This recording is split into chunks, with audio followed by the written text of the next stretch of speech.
Your voice for Expo baseball in the Capital District is WHRL. Game time is coming up next with the pregame show.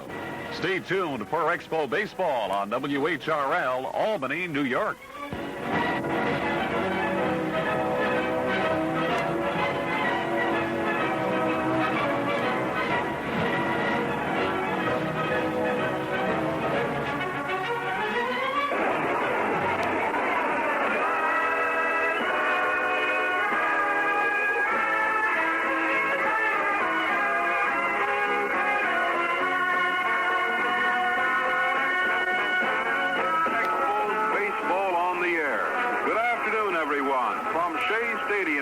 New York, this is Russ Taylor with Dave Van Horn and the play-by-play broadcast of today's game between the New York Mets and the Montreal Expos.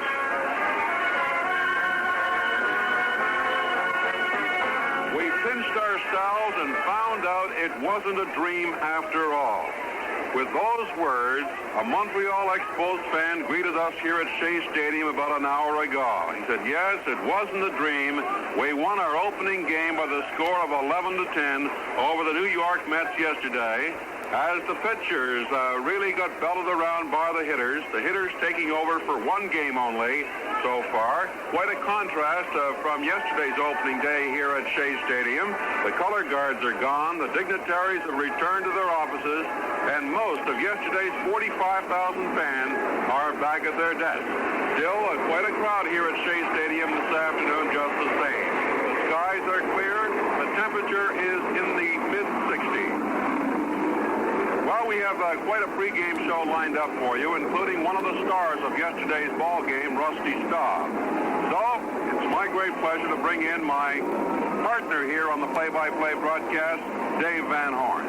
Well, thank you, Russ, and hi, everybody. A very pleasant good afternoon to you. It is a very pleasant day. Sun is shining. There's a bit of a breeze going from right to left across the field, and a little bit cooler than it was yesterday. We had a high yesterday afternoon of some 66 degrees.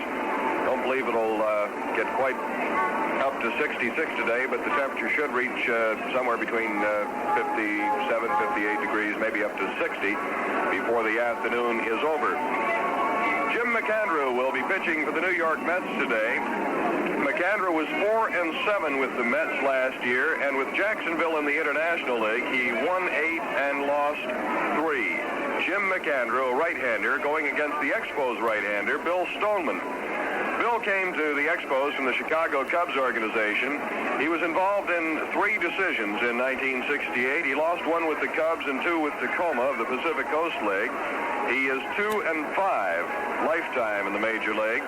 And against the New York Mets, the year before last, Stoneman had 1 decision that was a loss. So he'll be looking to beat the Mets this afternoon. And, of course, Gene Mauch's very anxious for Bill Stoneman to establish himself as a starting pitcher in the Montreal rotation.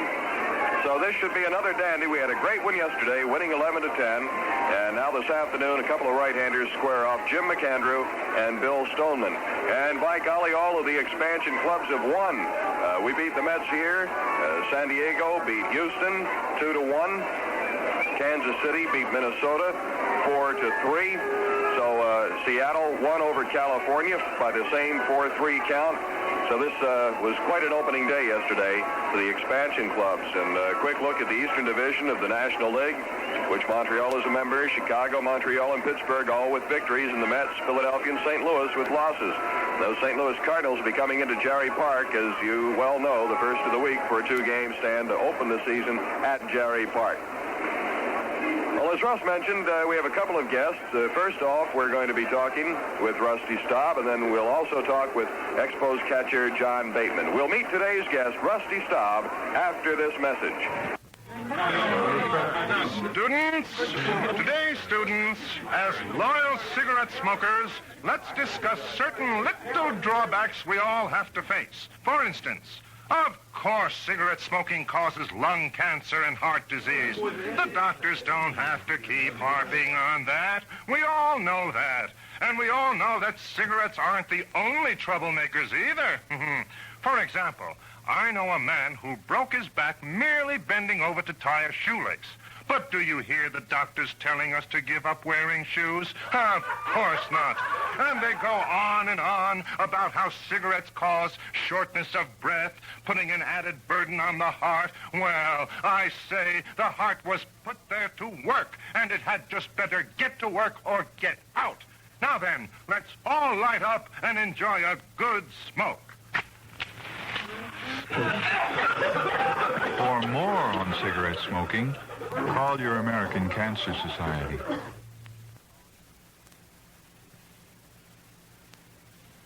Well, standing by with his pregame guest, Rusty Staub, here is Dave Van Horn.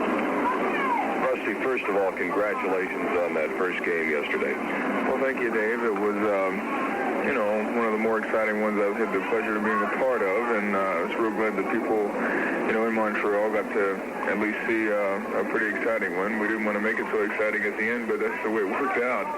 You told me after the ball game that was the first opening day home run you've hit.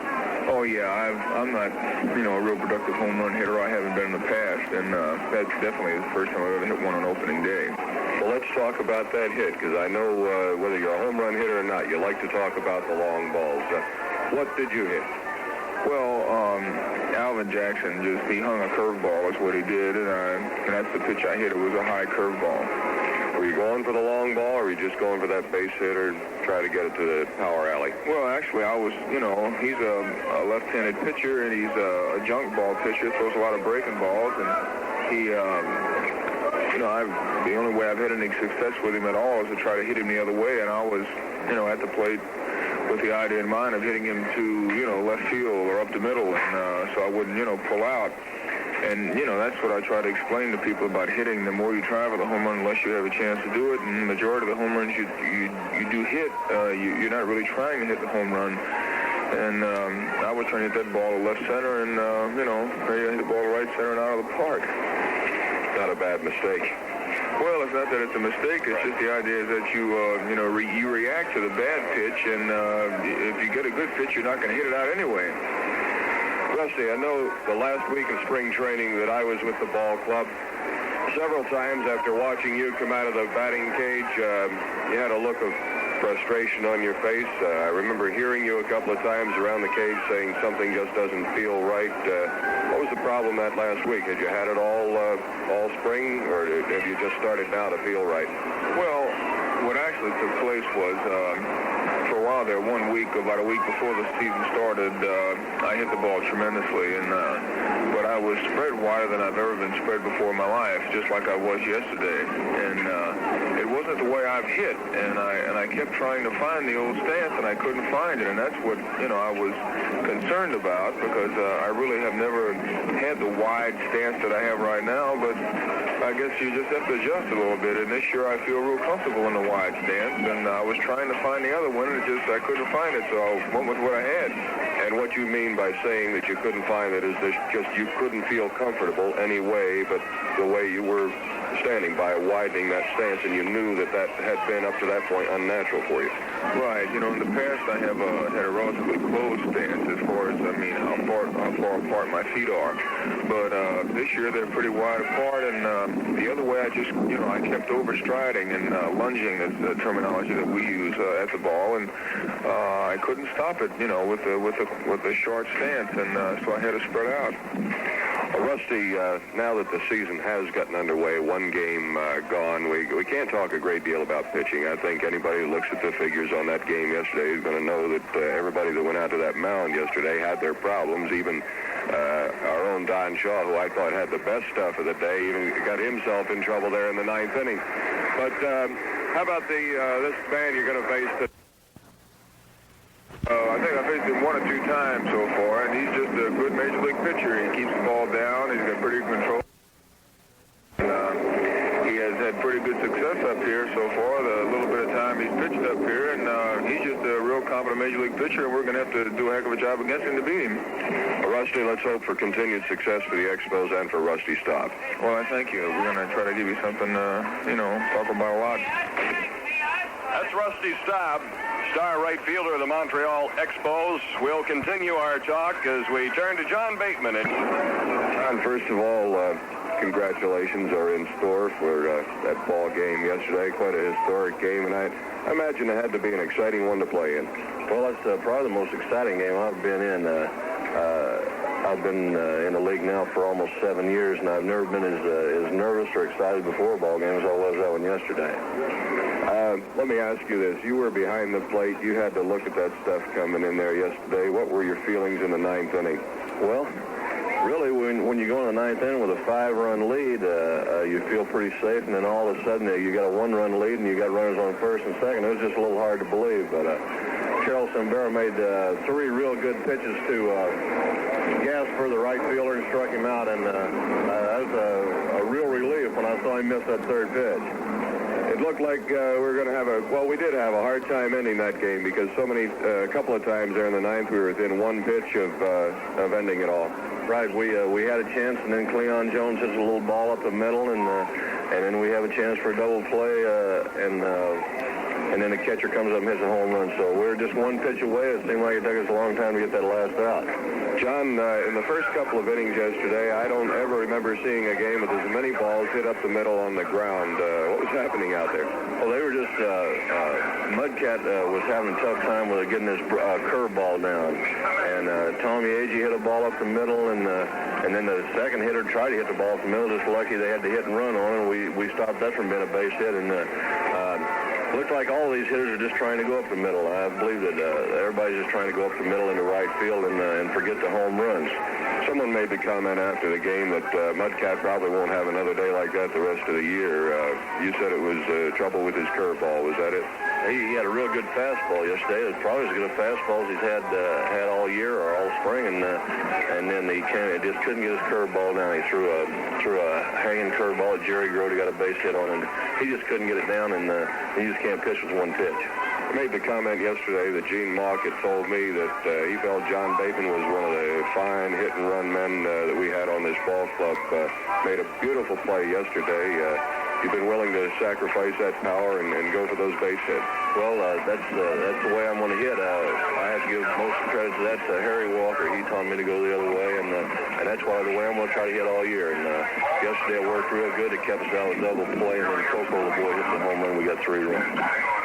That's catcher John Bateman, our other guest on our pregame show. We'll take a look at the starting lineup after this final message. In behalf of the fight against MS, multiple sclerosis, the great crippler of young adults, here is Frank Sinatra. Fairy tales can come true. It can happen to you if you're young at heart. It's pretty hard to believe in fairy tales if you live in a wheelchair. For victims of MS, multiple sclerosis, it must seem that stories with fairy tale endings are for other people, not them. MS is the great crippler of young adults. It blocks or scrambles nerve messages that let a man walk, talk, see, even move. A father can't earn a living in a wheelchair. A pretty girl is never asked to a dance. There's no cure yet, but there's hope through research sponsored by the National Multiple Sclerosis Society.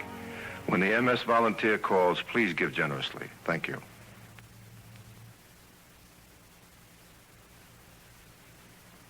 And now back to Expo Baseball.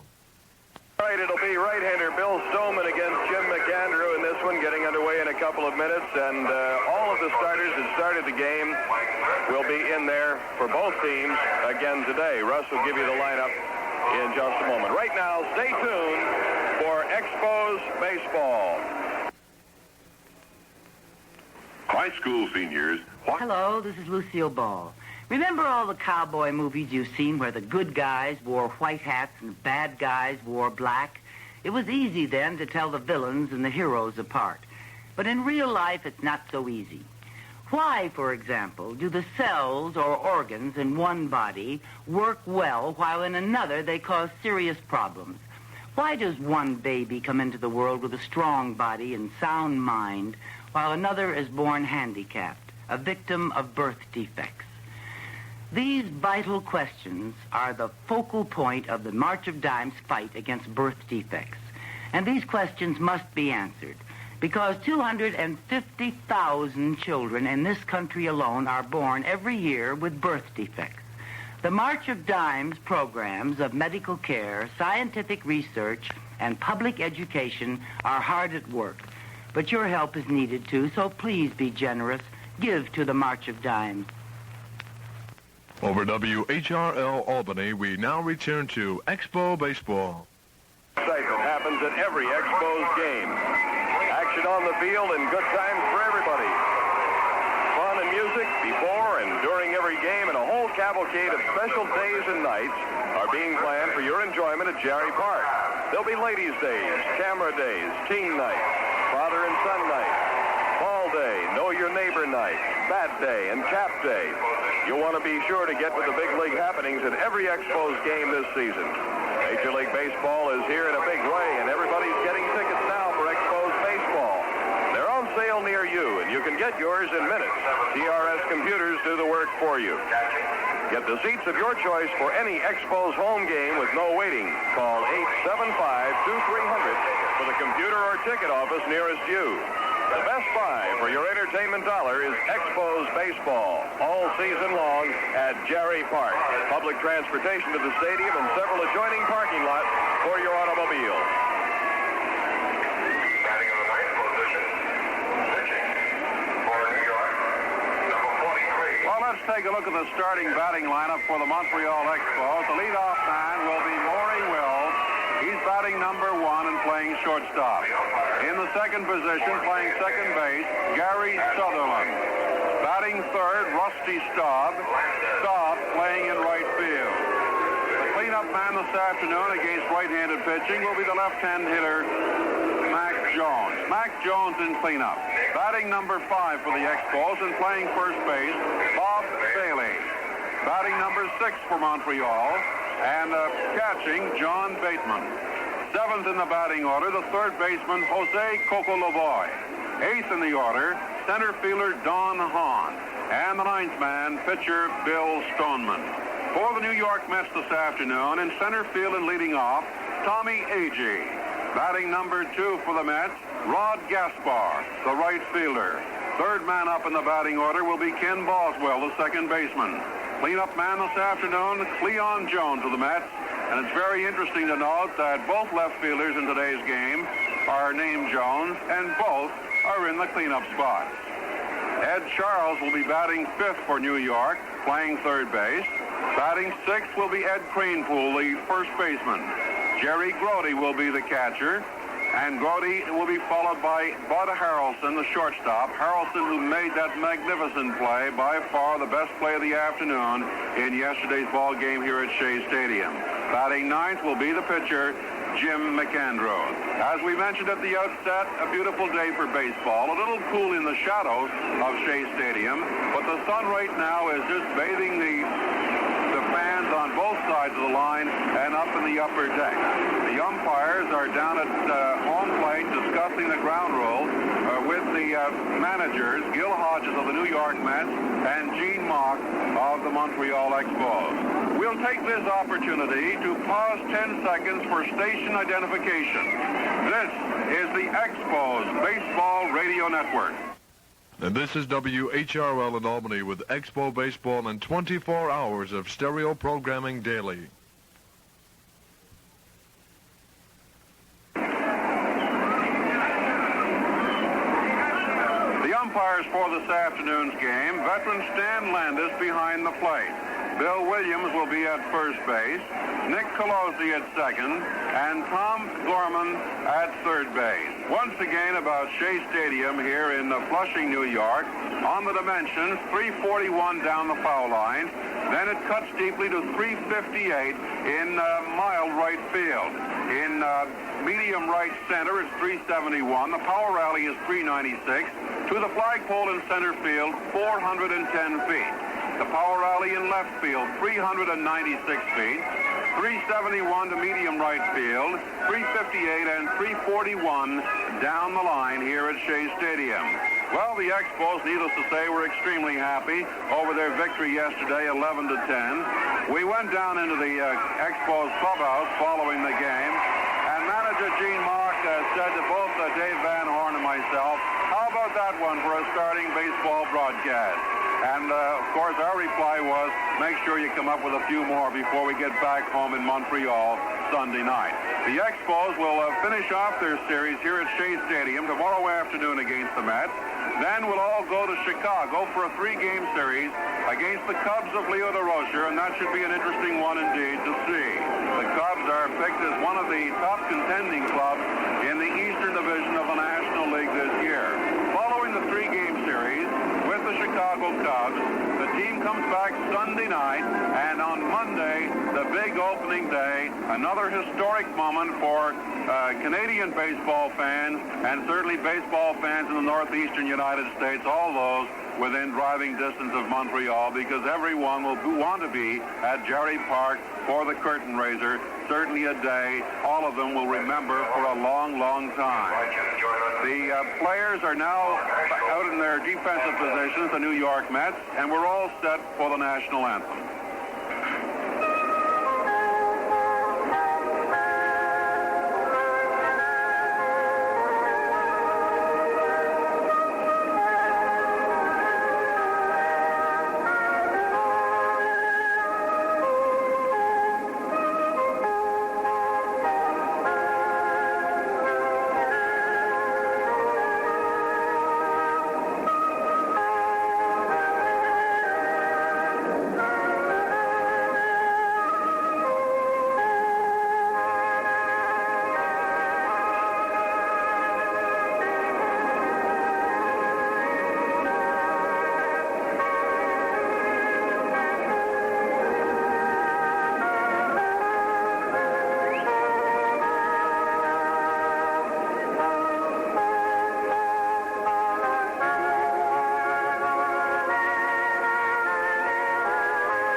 The playing of the American national anthem, we're all set for the first pitch in this afternoon's game. Once again, Jim McAndrew on the mound for the New York Mets.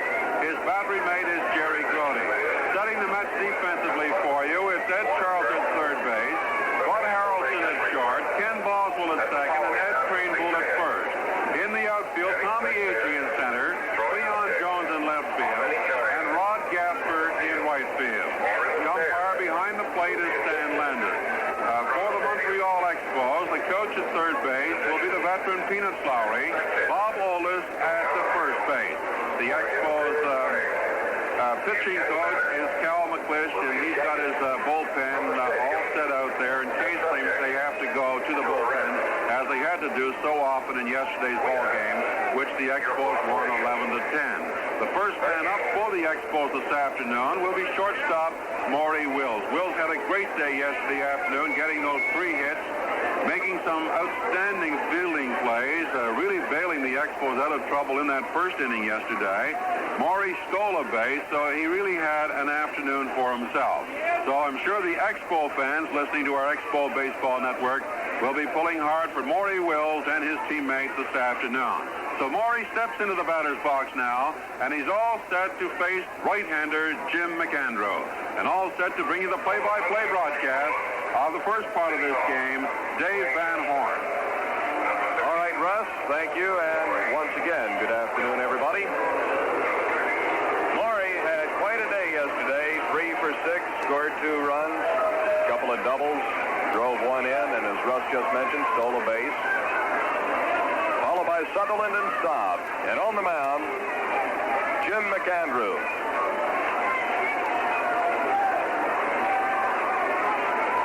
Last year was his first year up in the big leagues.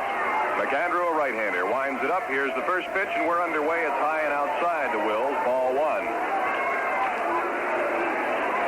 McAndrew, in 12 games last year, there were 12 starts. He completed only 2 of them, won 4 and lost 7, and had a 2.28 earned run average. Pitch hit the outside corner, and strike 1 is called. 1 ball and 1 strike. He was sort to the hard luck boy of the staff in '68.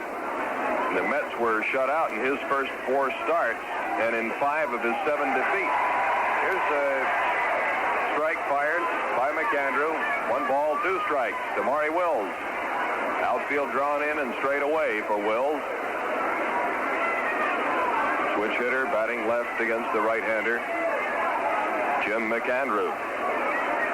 What a great day here yesterday for the Expos fans, and there were a lot on hand. Several came down for the series. Ground ball to the second baseman. Boswell scoops it up, throws over to first, and Wills is retired. 1 down. That'll bring Gary Sutherland to the plate. Sutherland, hitless yesterday. Most baseball people thought this was a real steal for the Expos in getting Gary Sutherland from the Philadelphia Phillies. Fine hitter, batting number 2 behind Wills. Here's the first pitch to the right-hand hitter, and a strike is called as the fastball hit the inside corner. Strike 1. We're just underway. On deck is Rusty Staub. Peanuts Lowry in the third base coaching box. Bob Oldest in the first base box for the Expos. McAndrew delivers. Pitch is swung on. Looper down the right field line, curving foul and into the box seat. Gaspar gave chase, but would not have been able to make a play on the ball. McAndrew is out in front, 0-2.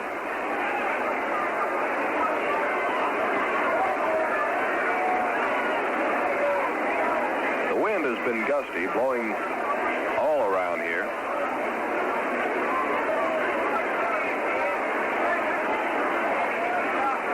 At the moment, coming in toward the plate. Here's the windup and the pitch. Swing and a foul back into the screen behind the plate.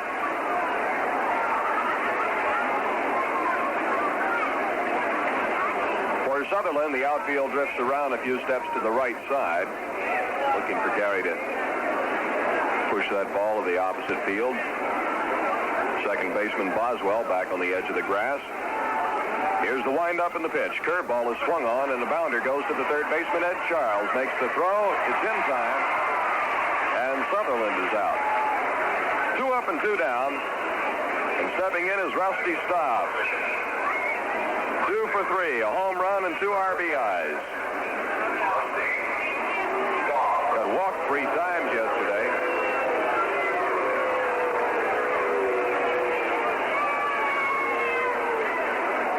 First time was an intentional walk issued to Staub by Tom Seaver. 2 down, nobody on for this left-hand hitter. The pitch. Right down the middle. Strike called.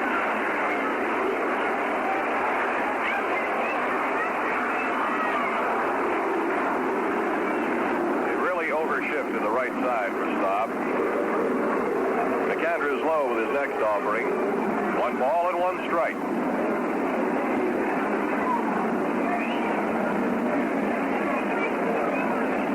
The center fielder, Tommy Agee, way around in that right center power alley for Rusty. Here's the fastball swung on, hammered out toward left center. It's going to drop in there and go to the wall. Giving chase is Cleon Jones. Staub is digging for 2, and he'll hold up at second base with a stand-up double for Rusty Staub.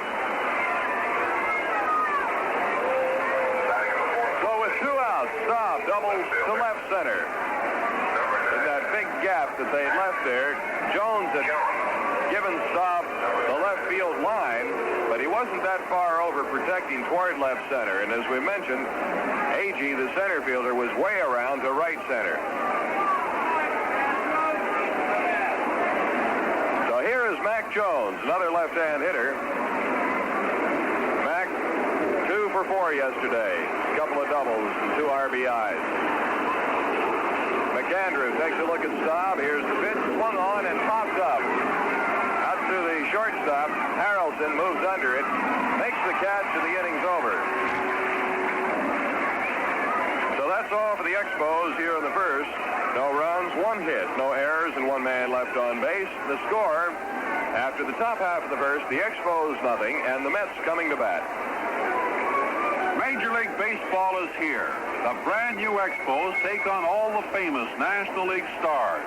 There'll be special fun days, music, entertainment, and excitement will happen every minute at every game. Action on the field and good times for everybody. Fun and music before and during every game, and a whole cavalcade of special nights. And nights are being planned throughout the season. So get with the big league happenings at every Expos game.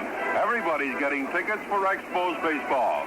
The big question is, what happens this weekend when the Montreal Expos return home? They open Monday at Jarry Park. The situation is this: the Expo ticket office will be open from 8:30 in the morning until 6 Saturday and Sunday for those wishing to purchase season tickets. The bleacher seats will be available on Monday. 1,000 bleacher seats will go on sale on Monday at Jarry Park. So try to make a date to see Expo baseball this year. If you can't get tickets for the opening game, it is a sellout, with the exception of those bleacher seats. Make sure you take in some of the action this year. Well, as we move into the bottom half of the first inning, no score. The Expos picking up just one hit of that long double by Rusty Staub to the power alley in left center field. First man up for the New York Mets this afternoon, the leadoff man, right-hand hitter Tommy Agee. Here again is Dave Van Horn. All right, Russ. Bill Stoneman out on the mound, taking his warm-ups. Stoney did not have any decisions against the New York Mets last year. The year before, as we mentioned, he had one decision against them, and that was a loss. Right-hander Bill Stoneman.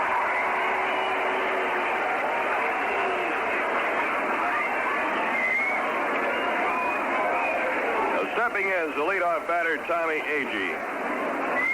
He'll be followed by Rod Gaspar and Kenny Boswell.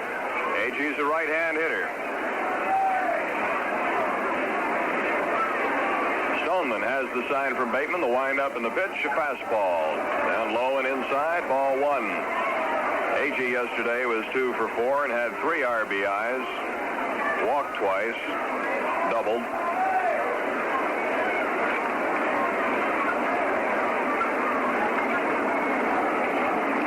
Stoneman brings the right arm down. Just missed the outside corner. Ball 2.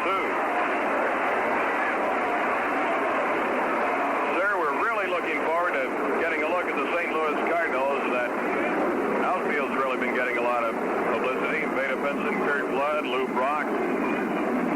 Be a great home opener at Jarry Park this coming Monday against the National League champion St. Louis Cardinals.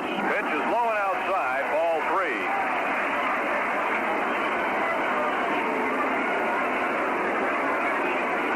Is behind now, 3-0.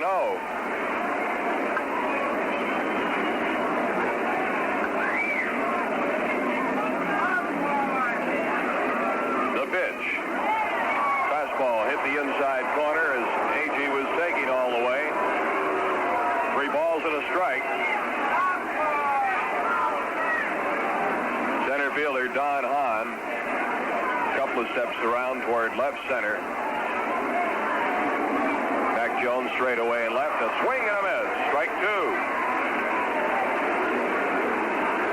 So a full count now on Tommy Agee. 3 balls and 2 strikes.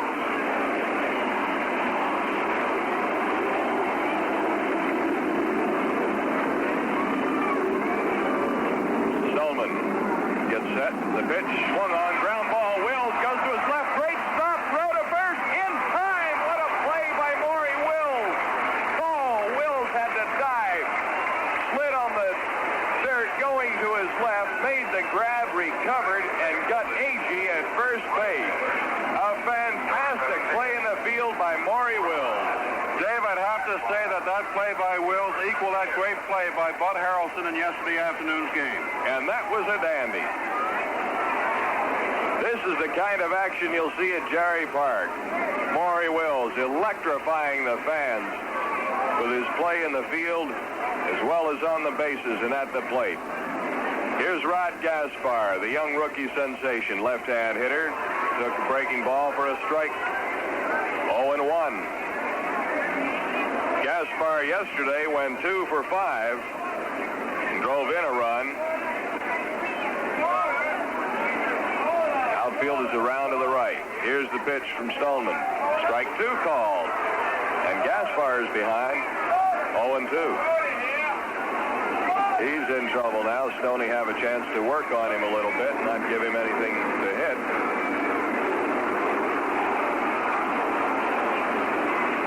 Gaspar has an open stance. He opens up toward the pitcher, swings and fouls one off the right side. First base coach Yogi Berra going down to retrieve the ball. Eddie Yost in the third base box.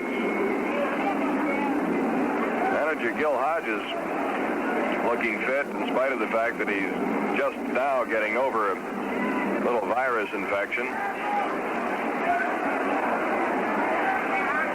No score in this one. We're in the bottom of the first. Pitch is low and inside. To Rod Gaspar. 1 ball, 2 strikes. Rusty Staub, deep straightaway right field.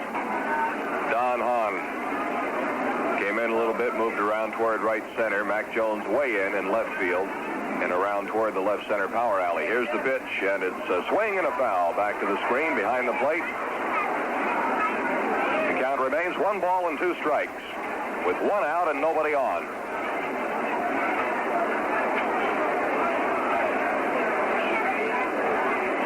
One other game this afternoon in the National League, Philadelphia and Chicago. Everybody else is playing tonight.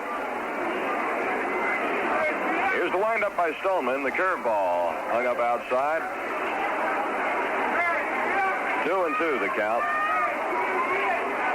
Los Angeles will be at Cincinnati tonight. Pittsburgh at St. Louis. San Francisco at Atlanta. And Houston at San Diego. This is game number 2 of a 3-game series here at Shea Stadium with the Mets. Pitch high and outside. Ball 3. So after getting out in front 0-2, Stoneman has worked to a full count now on Rod Gaspar. 3 balls and 2 strikes. Second baseman Gary Sutherland. A step back on the edge of the grass. Bailey protecting the line back behind first base.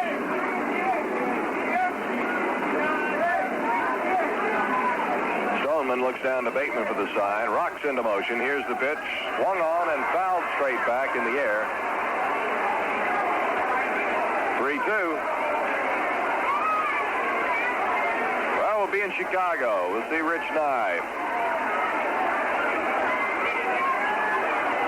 going against Carl Morton. There could be a change. Larry Jaster scheduled to go here tomorrow against Gary Gentry, but it could be Carl Morton. They may switch those 2 days around. Here's pitch low and inside, ball 4, and Gaspar draws a walk.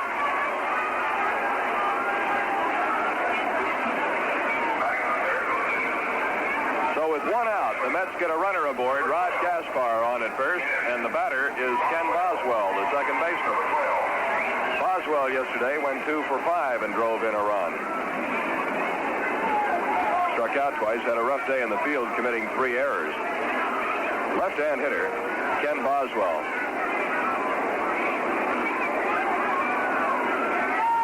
Second baseman of the Mets. Here's Stoneman's pitch, and it hit Boswell. He tried to get out of the way of it, and he ducked down, and it got him. So this is going to move Gaspar down to second base, and Boswell just now getting up. Trainer Gus Mogg out to take a look at him. Walking with him up toward first base. Boswell moving very slowly. Gil Hodges has also come out and talked to him, and Yogi Berra. Boswell made a quick move. I didn't see exactly where it hit him. It looked as though it hit him right in the back, Dave. It was a sharp breaking curve, inside curve, and he turned around and got him right in the back from what I could see. They're out there, perhaps the back or the side. Gil Hodges is out there, and he's all right. He's going to first base. Boswell is on first base. Hit by pitcher Bill Stoneman. Right after it happened, umpire Stan Landis called for the ball that Stoneman was throwing to examine it. He examined it and returned it to the Expo pitcher. All right, Gaspar moves down to second base. Boswell, the runner now at first. With one out, the Mets have runners at first and second here in the bottom of the first. No score. And the batter, Cleon Jones, a right-hand hitter. And the fans start to chant, "Let's go Mets." Jones was 3 for 5 yesterday and drove in a run. Stoneman to the stretch, checks his lead runner, and here's the pitch. Curveball, strike called. 0-1 to Cleon Jones, the left fielder of the New York Mets. In the on-deck circle is the third baseman, Ed Charles.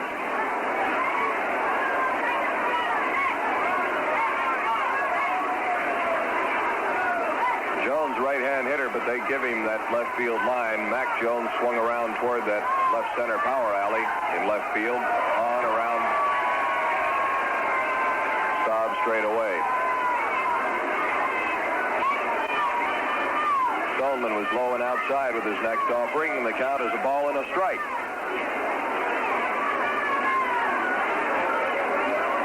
Only one out. Here's the pitch. Swung on and a ground ball to the left side through the hole out into left field for a base hit, and Gaspar is coming home to score. Here's the throw, and it's going to be behind the runner, and the Mets lead 1-0.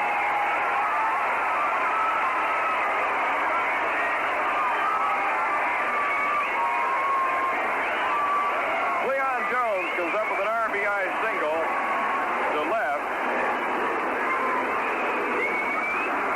To score, Rod Gaspar from second base. Kenny Boswell moved down to second. Jones now the runner at first.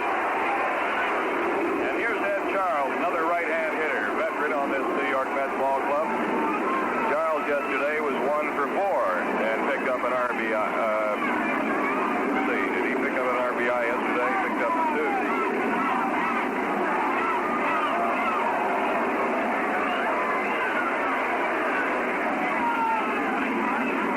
Pitch is low, a ball. 1 ball, no strikes. Stoneman to the stretch. He looks at Boswell, the lead runner. Here's the pitch. Curveball inside, and getting out of there is Ed Charles. 2 balls and no strikes. Bill Stoneman now trying to work his way out of trouble here in the first inning. Boswell, the runner, at second. Jones at first. Ed Charles at the plate. Here's Stoneman's pitch. Fastball is wide. 3-0, the count.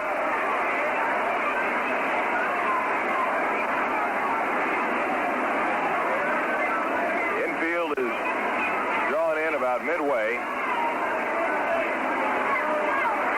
The outfield straightaway for Ed Charles. Stoneman holds at the belt and now delivers. And he's low with his pitch, ball 4. So Ed Charles draws a walk. Jones moves down to second. Boswell goes to third.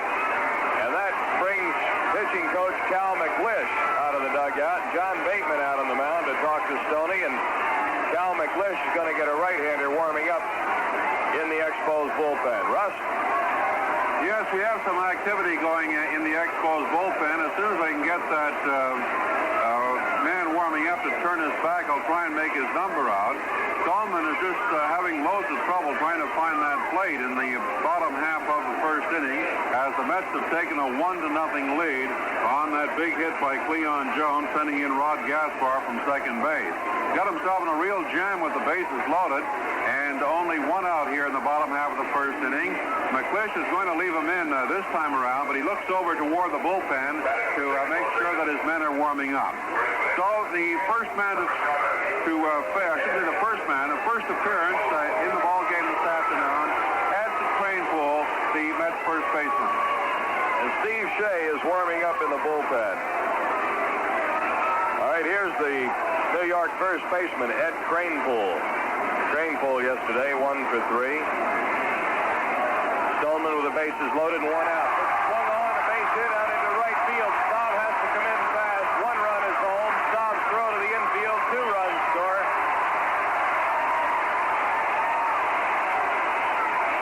Cranepool drives in a couple with a single to right field. As Boswell and Jones score.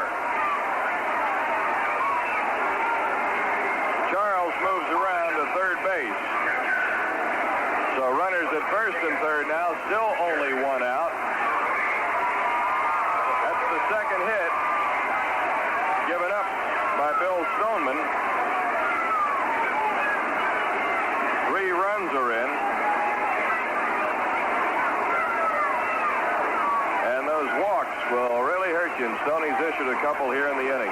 Here's Jerry Grody, the catcher now, with runners at first and second. Right-hand hitter lets the first one go low, ball 1. Grody yesterday, 2 for 3 at the plate, scored 3 runs, drove 1 in. Drew a couple of walks. Stoneman to the stretch. And the pitch.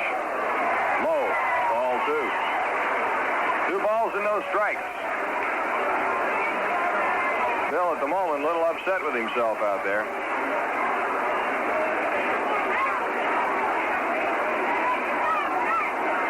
With 1 out, Gaspar walked. Boswell was hit by a pitch, and then Jones delivered, drove a run in, and then Cranepool's single scored 2 more runs. 3-0 Mets here in the bottom of the first.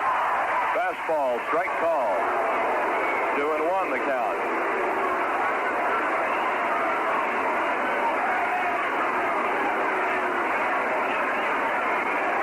Ed Cranepool at first, not taking too much of a lead. Ed Charles, the runner at third base. Stoneman delivers. Pitch swung on, and a line drive down the right field line that goes foul. Well, that had the fans on their feet. It goes to strike 2. 2 balls and 2 strikes. Steve Shea continues to warm up in the Expo bullpen.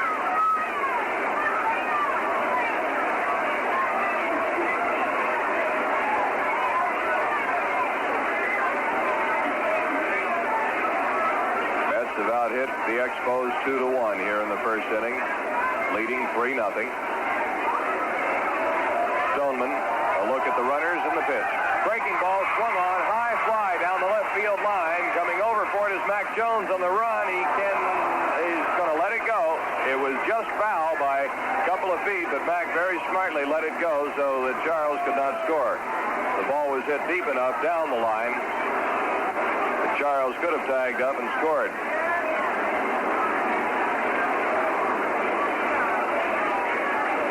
Showed great speed yesterday afternoon, going all the way around to third on an infield on a single. It was tremendous speed that he displayed on the base pass yesterday, so there's no point in taking any chances with him this time.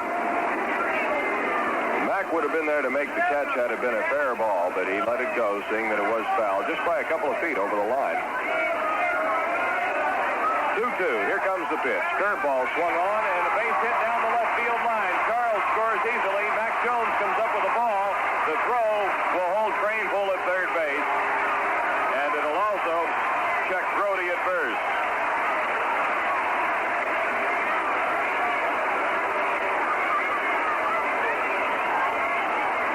Let's take this opportunity to pause 10 seconds for station identification. This is the Expos Baseball Radio Network. And this is WHRL in Albany with Expo Baseball and 24 hours of stereo programming daily. We now return to Expo Baseball. All right, Jerry Grody came up with an RBI single. Now, Bud Harrelson at the plate. The shortstop with Grody at first, Cranepool at third. Timeout call for just a moment. Maury Wills came into the infield, over to the mound to talk to Bill Stoneman. Harrelson's a left-hand hitter. He was 0 for 1 yesterday and drew a couple of walks. The stretch by Stoneman, and the pitch is high. Ball 1. 1 out. The infielders have circled the grass. LeBoy at third, right in on the edge of the grass, as is Wills at shortstop. Sutherland at second. Bailey checks the runner at first. Here's the pitch. Inside. Ball 2. And manager Gene Mauch comes out to the mound now. Timeout has been called. And we'll get the right-hander, Steve Shea, to come in. That'll be it for Bill Stoneman. Well, it's been a long afternoon for Bill Stoneman, even though the game just started about 30 minutes ago. Stoneman's having a tough time with these New York Mets, and manager Gene Mock figures that that's all the tough time he'll have as he goes to his bullpen to bring in a reliever. Stoneman has given up 4 runs on 3 hits in this bottom half of the first inning as the Mets have taken a 4-0 lead over the Montreal Expos. The Expos have had only 1 hit in that first inning, that long double to left center field by Rusty Staub. So the conference is on the hill. John Bateman is there with the pitcher, Bill Stoneman. Morty Wills is there, Bob Bailey also, and manager Gene Mock, and we've got our new pitcher coming in. And he's not taking the golf car that they have in the bullpen to speed it up. Steve Shea is taking plenty of time, walking very slowly to the hill, and this will give everyone all around plenty of time to relax. And Bill Stoneman now walks across the third baseline, takes that long walk to the dugout, then through the alleyway to the showers. Kind of a tough debut for Bill Stoneman. He just throws his glove on the bench as he goes down the dugout steps. And in comes Steve Shea, a big fellow, a big right-hander, and the Expos must go to their bullpen early again today. Yesterday, it was like a shooting gallery in Shea Stadium with a total of 27 hits, 21 runs, and 4 home runs in yesterday's ball game. And here it is. The first inning isn't even over yet, and we've had 4 runs on 3 hits.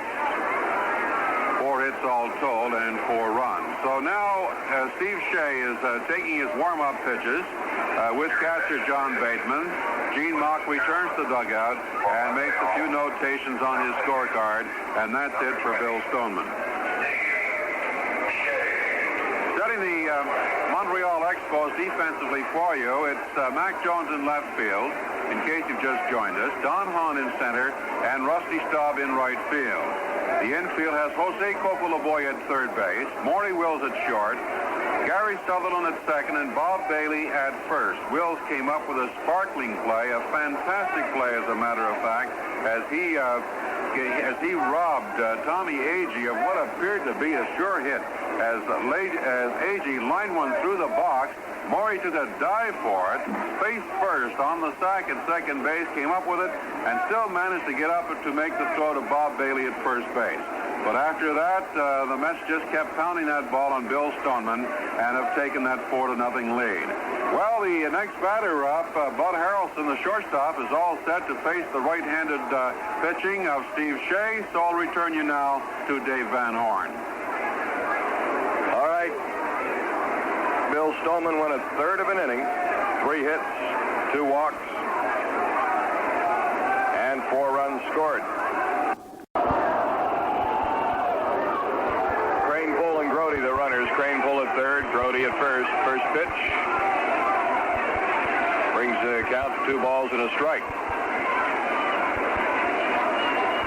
This will be Shea's man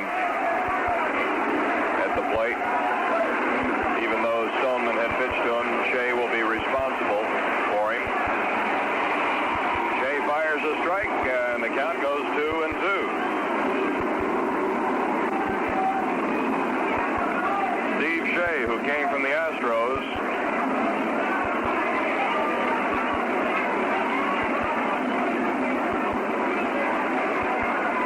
was with Houston last year. Here's the pitch, and it's down low. Ball 3. 3 balls and 2 strikes. In 30 games with Houston last year, Shea won 4 and lost 4. Pitched 35 innings. That was his first time up to the major leagues last year for those at the end of the season after starting off with Oklahoma City in the Pacific Coast League. Tried to pick Grody off first base, but Grody went back in head first, got back in time. 3-2 to the batter, Harrelson. Another throw to first, and again Grody is back. Right-hander Steve Shea holds at the belt. Gives the runners a look. There goes Grody. The pitch is swung on and fouled to the left side. 3-2. Grody, the runner at first, broke with the pitch. protected the runner and swung and fouled it off. Shea, another throw to first base. Grody got back in time.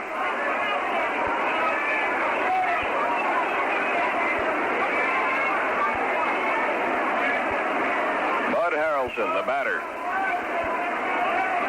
Yesterday, 0 for 1 at the plate. Here's the pitch as the runner goes, a swing and a miss, a throw to third base, and getting back just in time is Ed Craneful. He just did get back. But Shea comes on to fan Harrelson. Grody is on at first. And Craneful was just about caught off third by catcher John Bateman. Here's the pitcher, Jim McAndrew, the ninth man to come to the plate here in the first as the Mets have taken a 4-0 lead, scoring 4 runs on 3 hits. McAndrew bats right. Shea, a long look at Grody, the runner at first, fires low and outside, ball 1.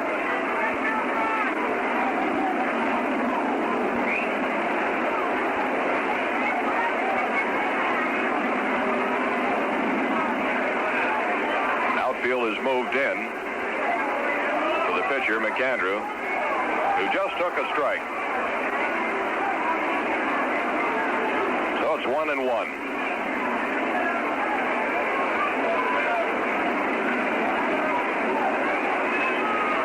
Shea making his first appearance of this season. He didn't work yesterday. Just missed down low. 2 balls and 1 strike. Shea mentioned he didn't work yesterday. We had Grant, McGinn, Shaw, Sembera, Robertson all pitched yesterday. Here's the fly ball, right center. Could be trouble for Staub. He makes a diving catch to end the inning. Rusty Staub with a great play in right field. Tore up a piece of the turf out there as he came in to make the grab. But it was a fine running catch. Staub down on his knees when he pulled it in. As that turf gave way under him. Players were complaining about that after yesterday's game. 4 runs on 3 hits. No errors in the field. 2 runners stranded. The score at the end of 1, New York 4, Montreal 0. Well, your best buy for the most fun is a season ticket to watch the Expos play at Jerry's Stadium. You save up to 10%, but that's not all. You get choice seats every game. No fuss, no standing in line. Season tickets make great gifts. They're a fine way to entertain friends or customers or business prospects. And for your own pleasure, they're the best. Box seats cost $350, which means you save $35 if you buy a box seat. Reserve seats cost $250, which means if you buy a reserve seat, you will save $19.50. A good idea is to share season tickets with your friends. Everyone likes different ball players. Some people like to see Willie Mays and Juan Marichal perform. So you split it down the middle, maybe. You say, well, you take Mays and Marichal, I'll take Bob Gibson and Lou Brock. This is a great way to share and see most of the action in the National League this year by following the Expos, buy season tickets, and split them in half.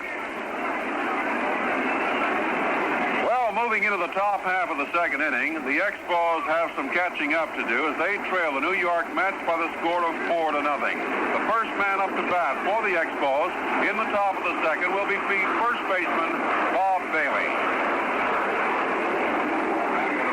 Bob Bailey, John Bateman, and Jose Lavoy for the Expos here as we get the second inning underway.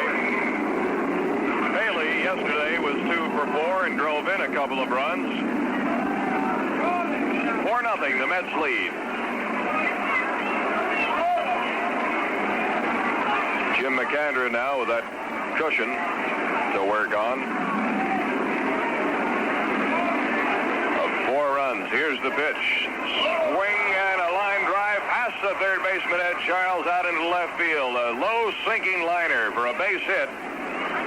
Bailey comes up with the Expos' second hit of the afternoon. Rusty Staub had doubled back in the first inning. So here's John Bateman. Maybe the Expos can get something going and come back in this one. They came back 3 times yesterday, hung on and won 11-10. Bailey, the runner at first. John Bateman at the plate, right-hand hitter, one of our guests on the pregame show today. He was 1 for 5 yesterday. First one is low outside and into the dirt. Ball 1. They're straight away in the outfield for John Bateman.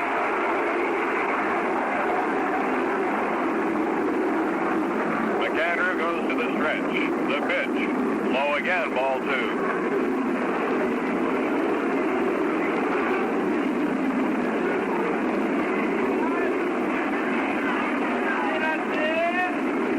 Looking forward to that Chicago series this weekend. Of course, you'll be seeing the Cubs at Jerry Park on the 19th and 20th. Single game Saturday the 19th. Next pitch from McAndrew is low for ball 3. So he's behind on Bateman, 3-0. The 19th, the Cubs play a single game Saturday afternoon at Jerry Park, and then a doubleheader on Sunday. Want to check on tickets for that series, too. It's an exciting ball club with Ernie Banks, Ron Santo. Leo DeRocha, the manager of the Cubs. Strike called on Bateman. John was taking that 3-0 pitch all the way. Had no intention of going after it. Looks up to Peanuts Lowry in the third base box for a sign now.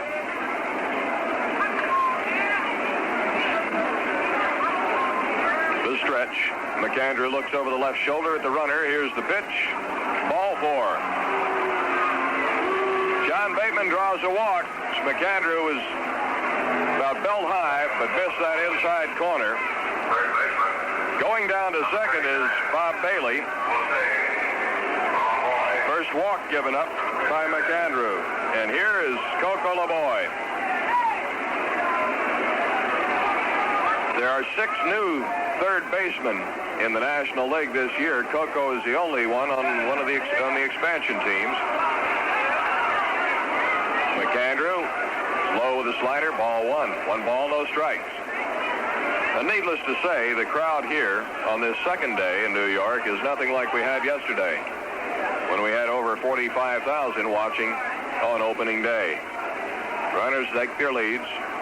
The pitch swung on and popped up behind the plate. Now to play. Dave, we got Mike Wegener warming up in the Expos bullpen in case we need a pinch hitter here in the top half of the second inning. Mike Wegener warming up. 1 ball and 1 strike. The count on Coco LeBoy.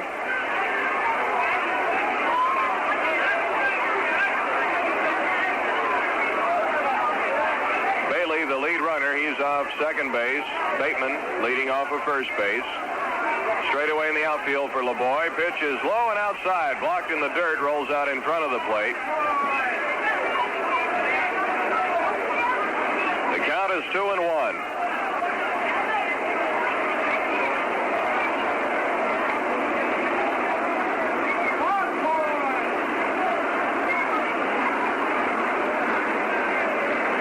McAndrew to the stretch. And now the pitch. Low, ball 3. 3-1. LeBoy, along with Bill Sadukas of Los Angeles, Bobby Mercer of the Yankees, Bobby Etheridge of the Giants, Bill Melton of the White Sox, and Richie Hebner of the Pirates are the new third baseman that won starting roles this spring. Amos Otis of the Mets been considered as a starter at third base, but he had to give way to the veteran Ed Charles.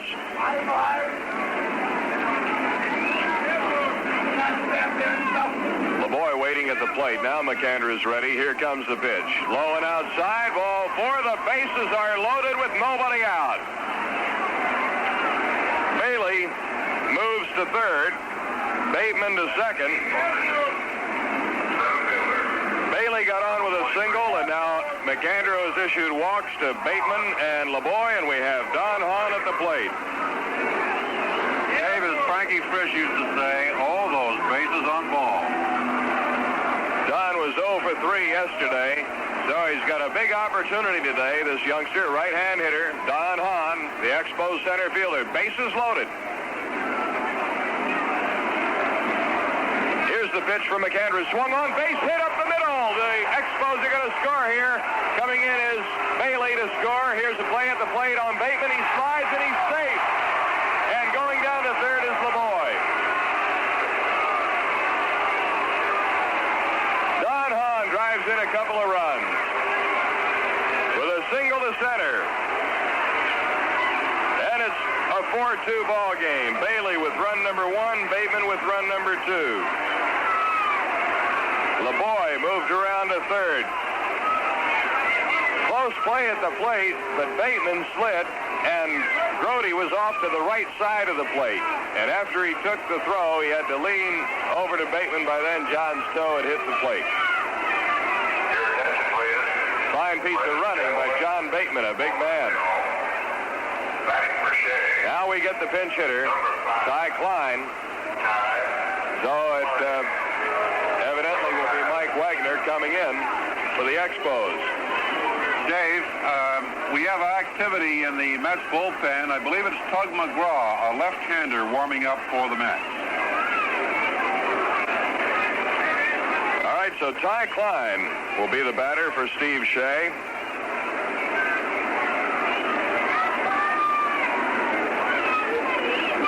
Ball game now as the Expos come up with a couple of hits here in the second. Runners at first and third, still nobody out. Third baseman Charles way in. Here's the pitch. It's low, ball 1.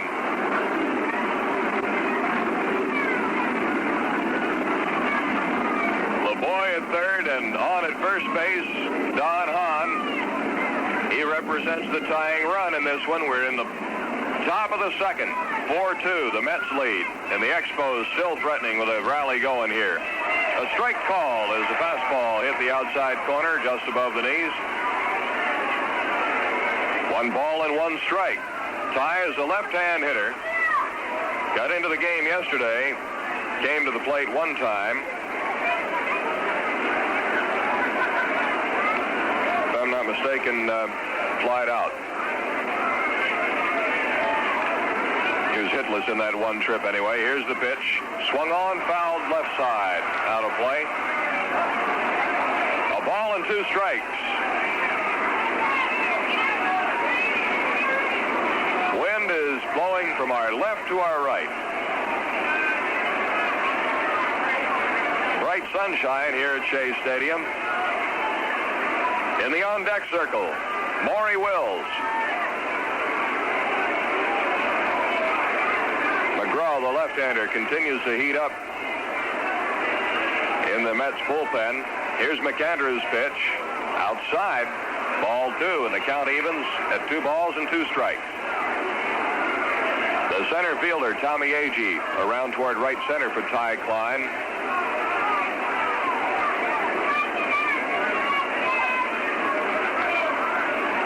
McAndrew looking down to Grody for the sign. Stretch and the pitch. It's high. Ball 3, 3-2. Klein has 9 years in the major leagues. Has a lifetime batting average of .239. Year before last, hit .270 with the San Francisco Giants. Slipped to .223 last year. Baseball's most versatile players. Ty Klein at the plate for the Expos right now. Here's the pitch. Check swing. It's high, ball 4, and the bases are loaded with nobody out again. Klein draws a walk. Hahn moves down to second. LeBoy is at third. The third walk given up. So here in the second, Bailey got a single. Bateman walked. LeBoy walked. Hahn drove in 2 runs with a single. And now the sacks are loaded again with LeBoy at third, Hahn at second, Klein at first. Manager Gil Hodges has already taken the baseball from Jim McAndrews, so that'll be it. Starters didn't go far here today. It looks like we're going to have another long afternoon. Yesterday's game took 3 hours and 35 minutes, but it was well worth it. We had plenty of action. The Expos winning that game by the score of 11-10. Right now, the Mets are leading the Expos 4-2, and I must say that scoreboard looks a lot better now with the lead cut to 2 runs and with the bases loaded and nobody out here in the top half of the second inning. And it was obvious that Jim McAndrew just didn't have it this afternoon, the same as Bill Stoneman of the Expos. Perhaps Dick Young, writing in the New York Daily News today or last night, was correct when he said that the pitchers might be suffering from a case of Marvin Miller arms, which means that Marvin Miller, the head of the Players Association, held the training back, not Miller himself, but in representing the Players Association. The pitchers, like all the players, reported to spring training late, and the pitchers need a lot of time to get their arms in shape, and perhaps this is why we're seeing so much fireworks. Let's certainly hope, for the Expos' sake anyway, that this is one of the reason for pitchers like Bill Stoneman and the men who worked yesterday on the Hill. So that's the situation. Jim McAndrew off to the showers, and we have a left-hander now to face the Montreal Expos, Tug McGraw. Now, this means that Maury Wills will bat right-handed when he comes up to the plate. The left-handers, the left-hand hitters in the Expos lineup are Rusty Staub, Mac Jones, and that's it. And yesterday, Staub proved that left-handers didn't bother him when he hit that long home run over the power alley in right center field.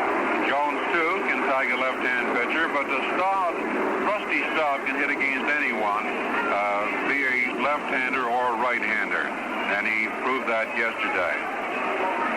So it's Tug McGraw, a left-hander, now taking his warm-up pitches with the Expos having the bases loaded here in the top half of the second inning. They have scored 2 runs. Bailey and Bateman have come in. Lavoie is on third. Hahn is on second. And Ty Klein with a walk is on first base. All these runners will be the responsibility of Jim McAndrew. The 3 that are on base right now. So his record is not yet complete. But he went 1 inning, gave up 3 hits, 3 walks, and 2 runs. And now Tug McGraw. McGraw first came up in 1965 with the Mets. Little left-hander. 6 foot, 175. Here's the pitch to Maury Wills. Swung on and fouled to the right side, strike 1. Wills batting right against McGraw. First inning, Maury grounded out to the second baseman. 4-2. The Mets lead the Expos. The Expos have the sacks loaded with nobody out. Pitch is high. A ball and a strike now to Maury.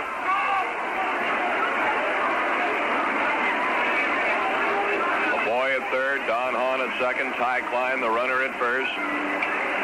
Outfield around to the right for Wills. Here's the pitch. It's swung on and missed. 1-2 the count.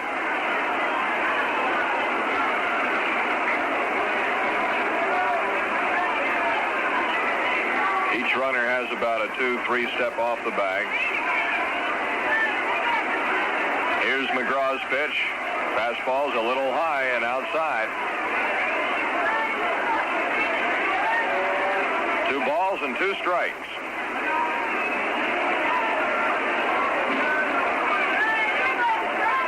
This could be a real big inning for the Expos. Here's the pitch. Swung on and a fly ball down the right field line, turning foul. Back into the far reaches of those right field lower stands, the box seat area. Just missed going into the first deck.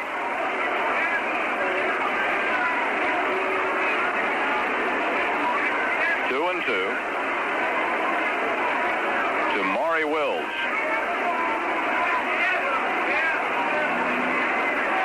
The pitch swung on and parked foul over to the right again. And the Expos have got Don Hahn at second base representing the tying run in this ball game. They've got the go-ahead run on at first with Ty Klein. Now to bring him around.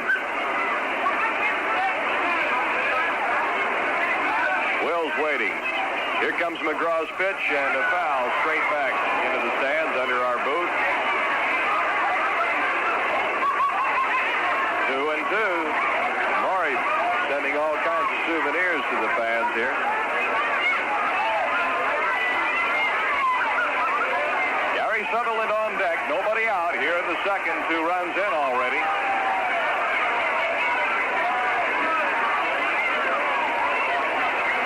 Wills called time and stepped out of the batter's box for just a moment. Breeze blowing straight in toward home plate. Not much of one, just enough to cool things off a little bit. Here's the windup and McGraw's pitch. Fastball missed the outside corner. 3-2, full count to Maury.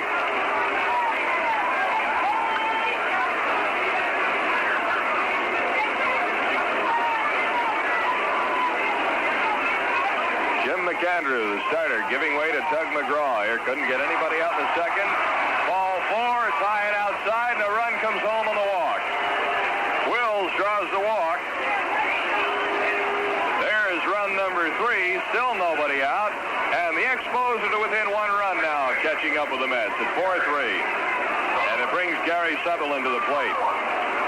Jose LeBoy scoring from third base on the walk issued to Maury Wills. Don Hahn moves down to third base. Ty Klein to second. Wills the runner at first. And the batter, Gary Sutherland.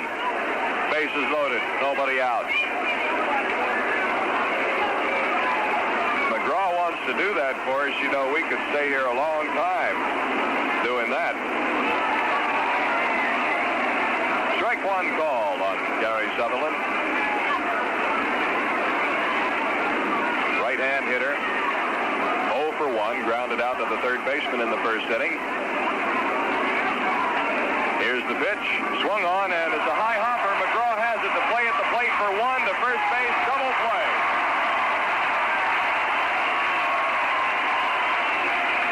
Real fine double play here by the Mets. Sutherland hits into a twin killing. Score it 1-2 to 3. Wills moved down to second, and Ty Klein to third as they erase LeBoy at the plate. Dave, we'll take this opportunity to pause 10 seconds for station identification. This is the Expos Baseball Radio Network. You're listening to X-Ball Baseball over WHRL Albany, a division of the stereo radio system. Now back to X-Ball Baseball. All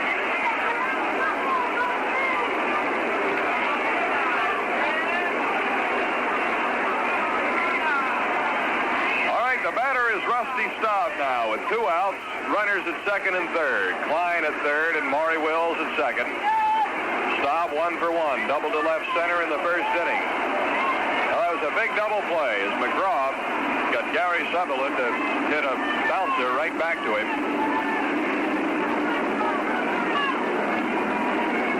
McGraw looks to Grody for the sign. Here comes the pitch, fastball. 1 ball and 1 strike. The crowd got a little excited there. Grody cocked his arm as if to throw to third base, and he chased Ty Klein back to the bag. And Ty went in head first. He thought Grody was going to throw. Here's McGraw's pitch. Swung on and popped up. Staub hits a high pop-up, first base side, over in foul territory. Crane pull near the coaching box. He's got it. And McGraw came on to work out of a jam here. Did a great job. But the Expos in the second came up with 3 runs on 2 hits. There were no errors. 2 runners were left on base, and the score now, at the end of an inning and a half, the New York Mets 4, the Montreal Expos 3. Checking our out-of-town scoreboard, Philadelphia's at Chicago. There's no score playing in the bottom half of the second inning. Wise is pitching for the Phillies, and Bill Hands for the Chicago Cubs. Other action in the National League will be at night. Los Angeles plays at Cincinnati. Pittsburgh will be at St. Louis. San Francisco will play at Atlanta, and Houston will play at San Diego. Home Over in the American League this afternoon, Chicago was playing in Oakland, but of course that's a late start, and we won't have any score in that ball game for quite some time. There are 3 games scheduled for tonight in the American League. The Yankees play at Washington, Minnesota will be playing at Kansas City, and Seattle will be at Anaheim, California to meet the California Angels. Here at Shea Stadium in New York, it's 4-3 for the New York Mets over the Montreal Expos as we move into the bottom half of the second inning. The Mets scoring their 4 runs in the first inning, the Expos getting their 3 runs in the top half of the second inning. Well, to start off the bottom half of the second inning, the Expos have a new pitcher, a big right-hander, Mike Wegener, now taking his warm-up pitches. Wegener came in from the bullpen to take over from Steve Shea, who was pulled for a pinch hitter in the Expos' big inning in the top half of the second inning. Here again, Dave Van Horn. All right, get our first look now at Mike Wegener. Mike had been somewhat of a disappointment this spring, and manager Gene Mock's just hoping that now that the season is underway, Wegener will come through as he expects. He's a youngster, 23 years old. Mock believes that there are a couple of young pitchers on this staff that have got to come through and that will come through. Wegener's one of them. Mock got a look at him in 1968 in the Philadelphia Phillies training camp and liked what he saw there. So he was drafted. He was their 8th choice in the October expansion draft. Big man, 6'4". Broke in 64 with Bluefield in the Appalachian League. Last year with San Diego in the Pacific Coast League, won 4, lost 12, 3.51 ERA. The batter, Tommy Agee, here in the Mets half of the second. Top of the order, Agee, Gaspar, and Boswell. Wegener has completed his warm-ups now, and the big right-hander is ready to go to work. The windup and the pitch. Swing and a miss at the fastball, strike 1. Agee grounded out to the shortstop Wills in the first inning. Steve Shea worked 2/3 of an inning, struck out 1. Bill Stoneman was the starter. He got chased after 1/3 of an inning. Swing and a miss at a low outside pitch, and Agee would like to eat the bat right about now. Boy, the minute he took the cut at that pitch, he reminded himself that that's a no-no to go after one of those. Here's the pitch, outside, ball 2. Ball 1, rather. 1 ball, 2 strikes.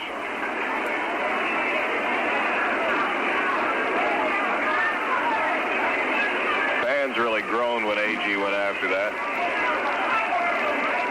A lot of fun to listen to the fans' reaction to the ball players. Here's the foul back to the screen. Count remains 1 ball, 2 strikes. Don't forget, Saturday and Sunday, the Expos ticket office in the Dominion Square building will be open 8:30 a.m. to 6 p.m. You can get your tickets. Ask them about that second day that the Cardinals are in town and the weekend series with Chicago coming up. Here's a foul way back into the upper deck to our right. Count is still 1 ball and 2 strikes. Mets scored 4 runs on 3 hits in the first inning. Curveball high inside. 2-2 now the count. The Expos came right back with 3 runs on 2 hits in the second. A 4-3 ball game. The Mets lead. Mike Wegener delivers inside. Ball 3, full count to Agee.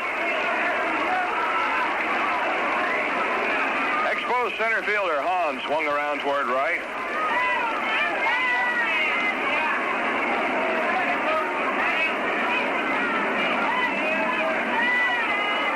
Agee will hit very often to the opposite field, more often than not. Here's a fastball swung on, lifted high into the air. That might have gone all the way up to the 3rd deck.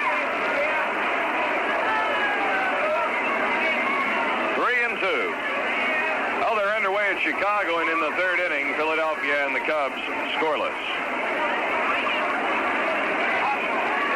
One afternoon game be about 4 o'clock our time, Chicago at Oakland in the American League. Here's another foul back behind the screen. Fan must have made a fine catch, couldn't see. But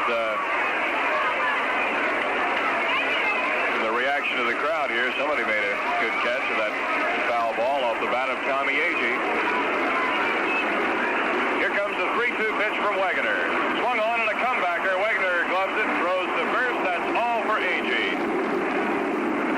One away. And that brings Rod Gaspar to the plate. Well, about each time Gaspar has come to the plate, we've told you that he was a rookie sensation in camp. Maybe we better take a look at Gaspar's record here and tell you something about the youngster. This is just his third year in pro ball. Broke in 1967 with Williamsport. Took the first pitch and a strike is called. 0-1 to Gaspar. Last year he was with Memphis. Hit .309 in 135 games. Only 2 home runs, 47 RBIs. He's a singles hitter mainly. Dave, he hit .301 in spring training this year. Here's a foul straight back. Down at the base of the screen. 0-2. Wegener out in front. Only had a chance to see Mike one time during spring training. And based on that one-time performance down in Florida, as compared to these pitches he's throwing right now, he's looking sharp. Here comes the pitch. Fastball swung on, loop foul behind the dugout, behind the Expos dugout over to our left. 0-2 to Gaspar.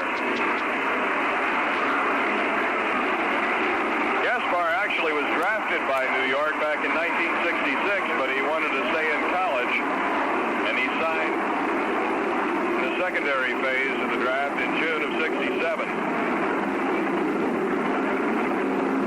Pitched down low and inside. 1 ball and 2 strikes. In his second year of pro ball, which was last year in the Texas League, he was a member of the All-Star team, stole 25 bases last season. Fine young athlete, Rod Gaspar at the plate. Here's a line drive up the middle. Coming in on it is Don Hahn, and Hahn trapped the ball, made a great try for it, and did an even better job of keeping the ball from getting by. It's a base hit for Gaspar, but Hahn really came in and trapped the ball down at his knees. It was just very close to making a spectacular catch of that sinking line drive to center field. A base hit for Rod Gaspar. First hit given up by Wegener. That brings Kenny Boswell to the plate. The second baseman, number 3 man in the order. 1 out and 1 on. Bottom of the second. Mets 4, Expos 3. That's the way they stand in hits, too. 4-3. Stretched by Wegener. A look at Gaspar. The pitch inside, down to the dirt, blocked by Bateman. Ball 1. Almost the same pitch that got him the last time, Boswell, when Stallman was pitching. That breaking curve that cut inside, and he dropped the big way very quickly. Perhaps Boswell was remembering that last pitch by Stoneman. Boswell's not as close to the plate this time as he was the last time. He backed off an inch or 2. Here's the pitch. Swing and a foul at the plate. A ball and a strike to Kenny Boswell.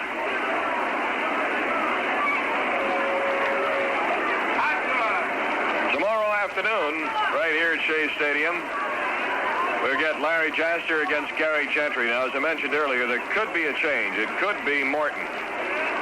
Morton right now is scheduled to go against the Chicago Cubs Friday afternoon against Rich Nye, but that might be reversed. Easy throw over to first base, and Gaspar has all day to get back. Wegener just letting him know that he knows he's there and doesn't want him to take too much of a lead. Wagner's pitch. Outside. Bateman had to reach for that one. Fastball. 2 balls and a strike. On deck, Cleon Jones.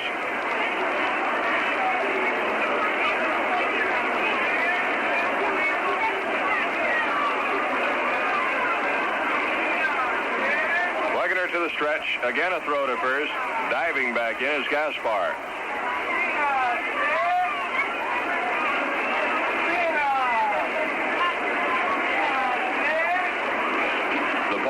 And the pitch. Check swing. It's down low. Ball 3. 3-1. Gaspar with pretty fair speed has Mike a little worried.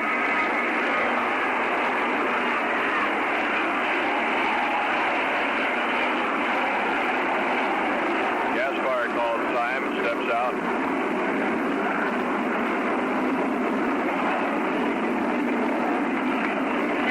To third base coach Eddie Yost is going through his sign routine. Here's Wagner's pitch. There goes Gaspar. Bateman's throw down to Wills at second. Oh, we never did. It was ball 4. So we didn't need to get a call. The question is, why did Bateman fire it down so quickly? John wasn't taking any chance, I guess, on the ball strike count.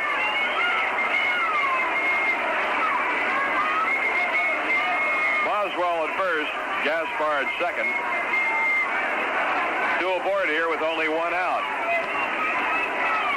Infield again at double play depth. Stepping in, Cleon Jones, the right-hand hitter. Jones got a base hit and drove in a run in the first inning. Wagner delivers, and it's a foul tip on a check swing. Fouled sharply over into the box seats behind the Mets dugout down to our right. Strike 1.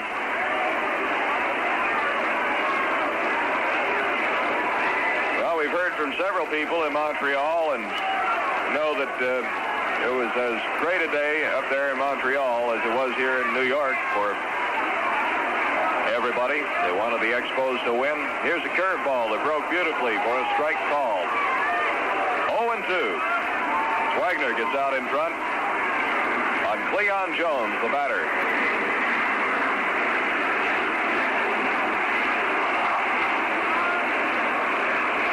Boswell is the runner at first. Gaspar at second. 1 out. The 0-2 pitch to Jones. Curveball, looped foul back into the seats to the right.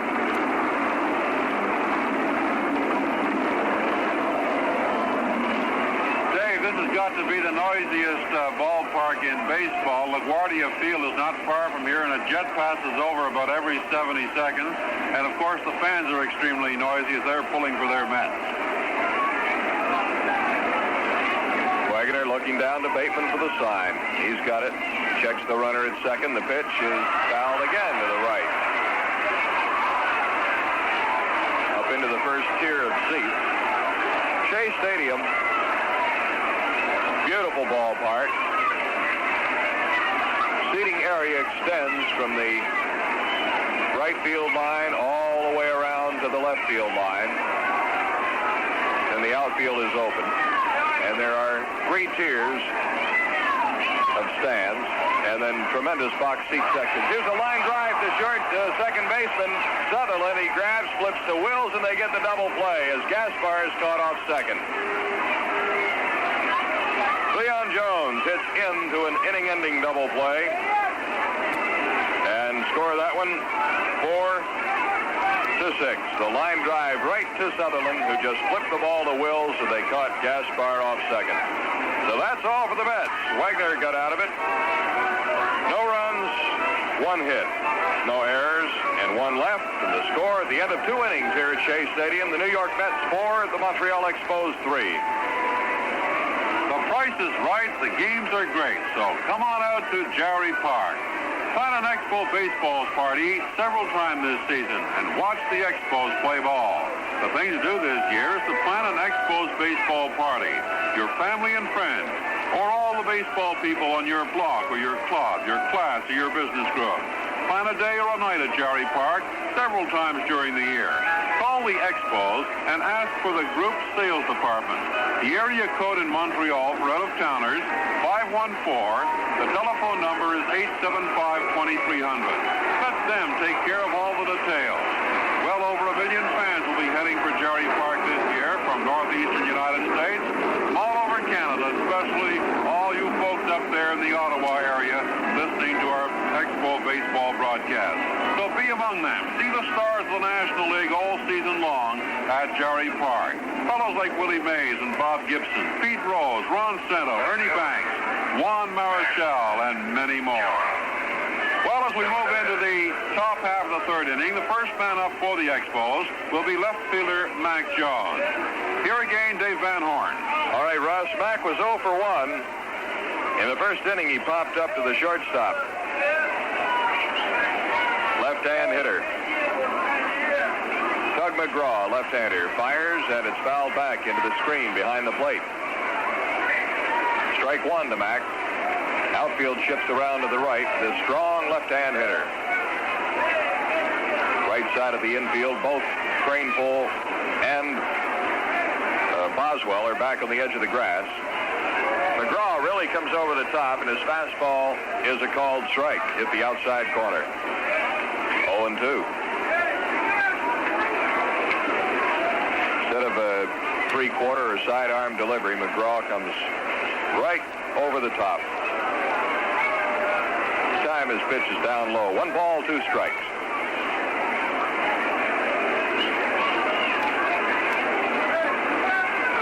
A 4-3 ball game. The Mets scored all their runs in the first. The Expos came back with 3 in the second. Now we're in the top of the third. Jones, Bailey, and Bateman. High foul. Over to the left. Out of play.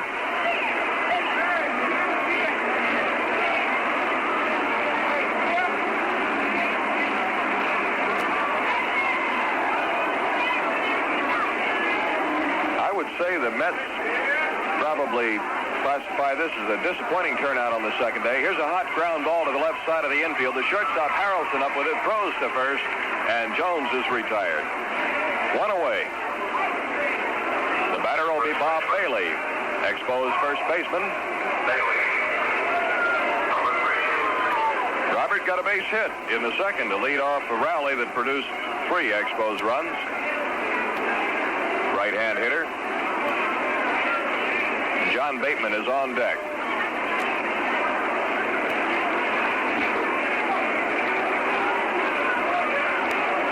Here's the pitch. Called strike. In that Philadelphia-Chicago game, they're scoreless in the third inning. Rick Wise for Philadelphia and Bill Hands for the Cubs.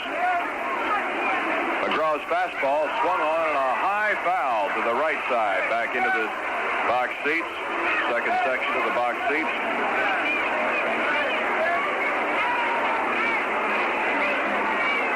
Count is 0-2 on Bob Bailey. McGraw's pitch. Little change of pace, took something off a curveball and struck out Bob Bailey. For McGraw, strikeout number 1.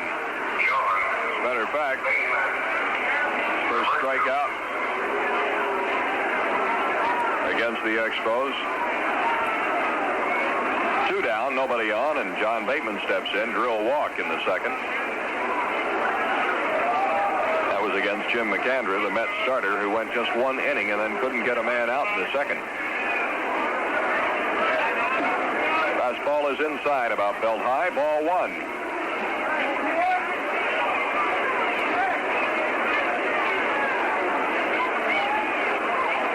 Fires again. This time a strike is called up around the letters on that inside corner. 1 ball and 1 strike. John told us on the pregame show today he was as excited as he's ever been for the ball game. Here's a high fly ball, shallow left center, going back. Shortstop Harrelson moving in is the left fielder Cleon Jones, and Jones takes it for the out. So the Expos Expos go down 1-2-3 here in the third with nothing across. The score after 2.5, New York 4, Montreal 3.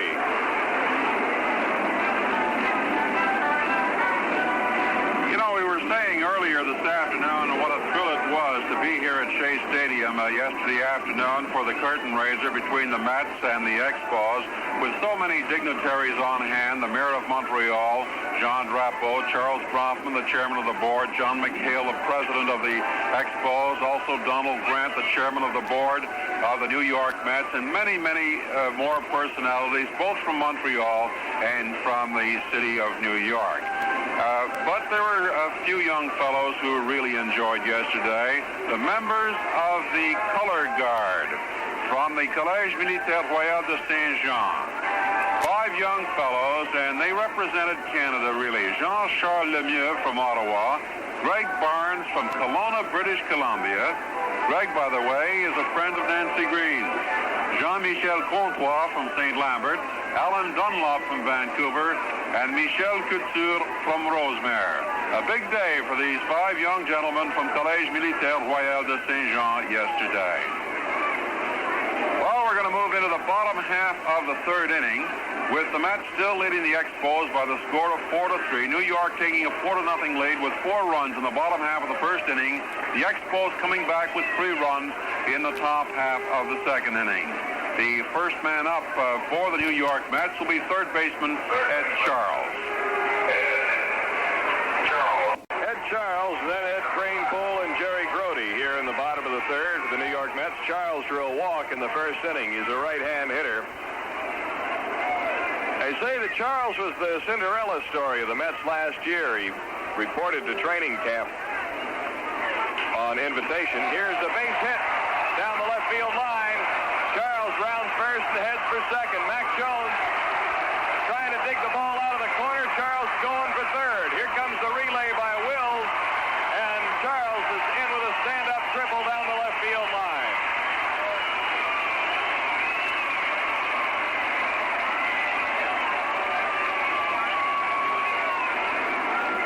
That ball took a real funny hop off the corner as it went into foul territory way down the left field line. Went in toward the corner, took a bad hop off the wall that Mac had trouble playing, and by then Charles was really hot-footed. He can go for a 35-year-old veteran, and he's on at third with a triple.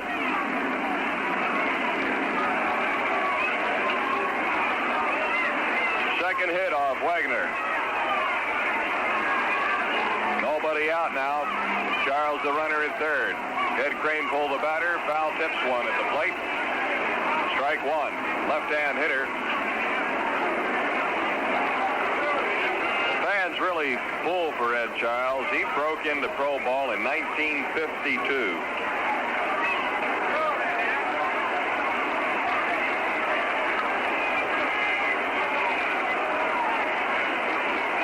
Here's the windup by Wagner. The right-hander delivers low and outside. Ball one. 1 ball and 1 strike. So now Wagner's got another big test here. Charles getting a leadoff triple. Doesn't want to get a ball hit deep to the outfield. Going to try to get it hit on the ground. Here's a foul over to the left side, right in front of the box seats. Bounded off the screen in front of the box seat section and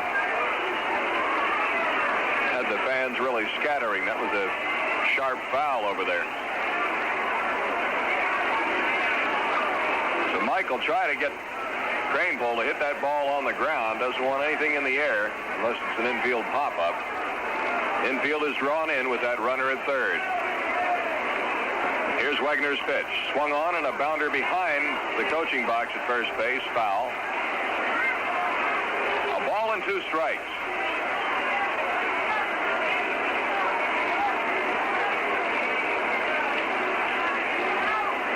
Chicago Cubs have taken the lead in that game with Philadelphia at Wrigley Field, 2-0. They're in the 4th inning.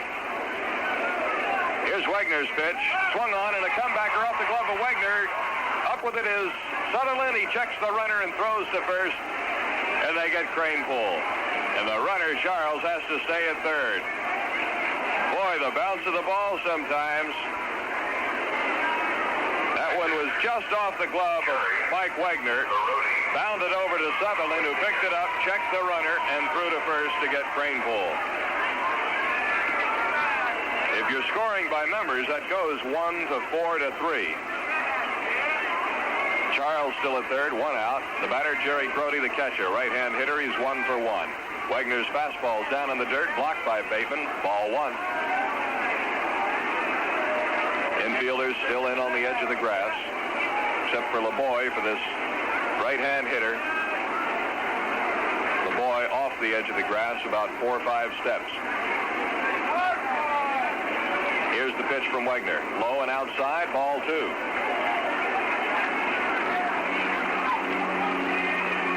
The outfield is straight away.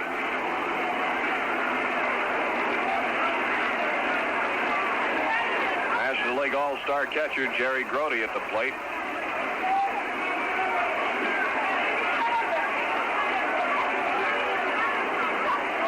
Here's the pitch. Swung on and a line drive. Fair ball down the right field line. Coming in to score is Charles, and Grody digs for 2. Staub comes up with the ball in foul territory, and with a stand-up double at second base and an RBI, his second of the afternoon, Jerry Grody. So a couple of extra base hits here in the third produce another Met run.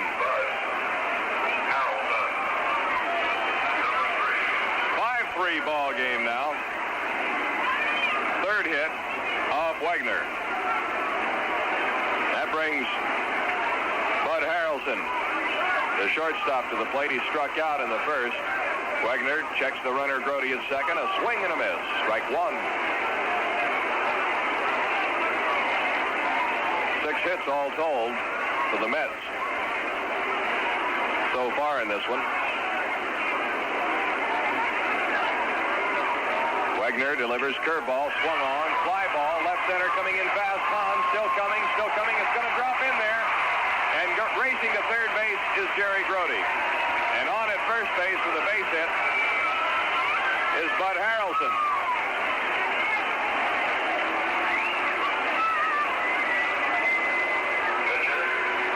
Third hit of the inning. Grody moved down to third. Fourth hit off Mike Wagner, and the batter will be the pitcher, Tug McGraw.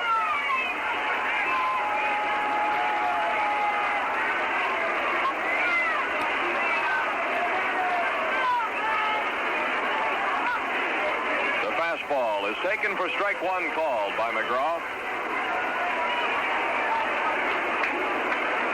I'd like to remind you fans who are thinking seriously about season tickets that they will remain on sale for a time after the season starts. So you'll be able to inquire when you come to Jerry Park about season tickets. A bouncing ball left side of the infield. Wills up with a throw to the plate, and the tag is put on Mr. Grody. He is out at the plate. Wills to Bateman for the out. McGraw is on the fielder's choice. Moving down to second base, Harrelson.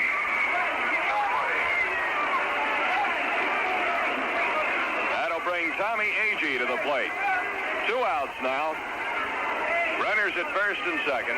Harrelson at second. McGraw, the runner, at first now. And Agee, right-hand hitter, 0 for 2 at the plate. He grounded out twice. Once to Wills, once to Wagner. The stretch by Mike, and the pitch. Curveball, low outside, ball 1. John Bateman didn't give Jerry Grody any of that plate at all when Grody came in. He just blocked it as though he was Placerville Marie sitting right there. Bateman does a great job at blocking that plate. Curveball this time broke beautifully and hit the inside corners. Strike 1. 1 ball and 1 strike.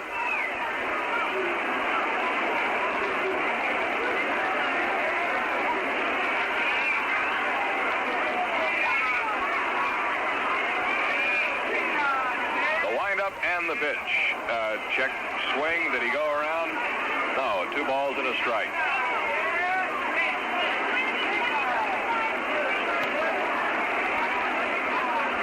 Charles Expos led the inning off with a triple. Scored on Grote's double. Here's the pitch. Swing and a miss. That evens the count up at 2 balls and 2 strikes. Wegner's got pretty good stuff today. Although he has given up 3 hits in this inning when he's grooved it right down the middle. He's been able to get his fastball by. Breaking ball swung on. Fly ball down the right field line. Staub moving over near the line, and he's under it. Makes the catch as he crossed into foul territory. So Agee fouls out to the right fielder, Rusty Staub. And that's it for the Mets here in the third. A run on 3 hits. No errors in the field. And we had 2 stranded. The score at the end of 3 innings of play, the New York Mets 5, the Montreal Expos 3. Well, repeating that box office information for Expo fans in the Montreal area, also those from the northeastern United States up around Ottawa who are listening to our broadcast this afternoon. The box office will remain open Saturday and Sunday from 8:30 in the morning until 6 o'clock at night. Now, the Expos up until after the St. Louis series, the series with the Cardinals, which opens on Monday, they will be accepting season ticket subscriptions up until after the series with the St. Louis Cardinals.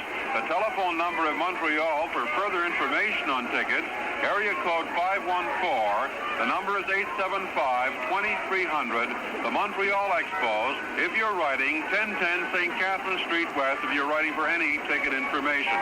There'll be 1,000 bleacher seats going on sale at Jerry Park on Monday morning at Jerry Park for the big opener Monday afternoon.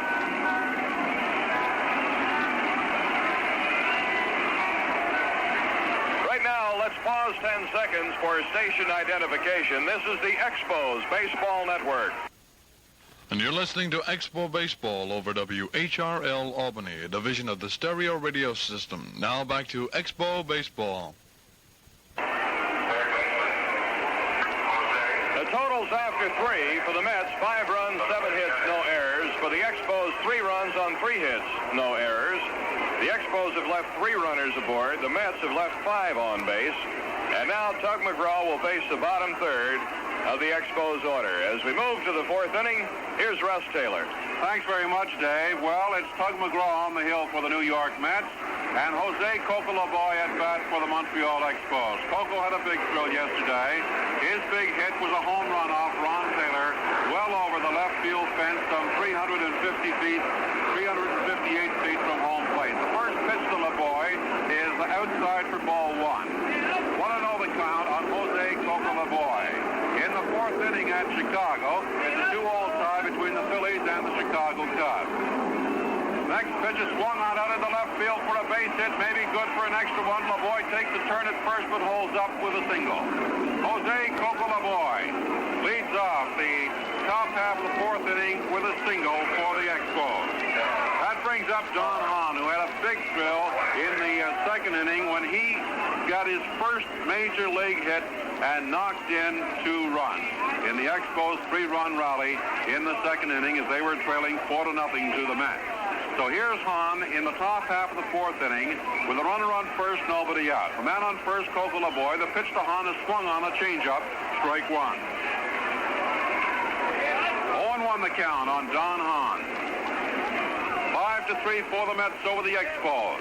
In the top half of the 4th inning, Hahn steps out of the batter's box. He's asking for the rosin bag and gets it from pitcher Mike Wagner is over there. The batter's boxes, by the way, here at Shea Stadium, bear the insignia of the 2 teams. The Mets, of course, along the first baseline have that Mets logo, and that colorful Expo logo is in the batter's box at third base.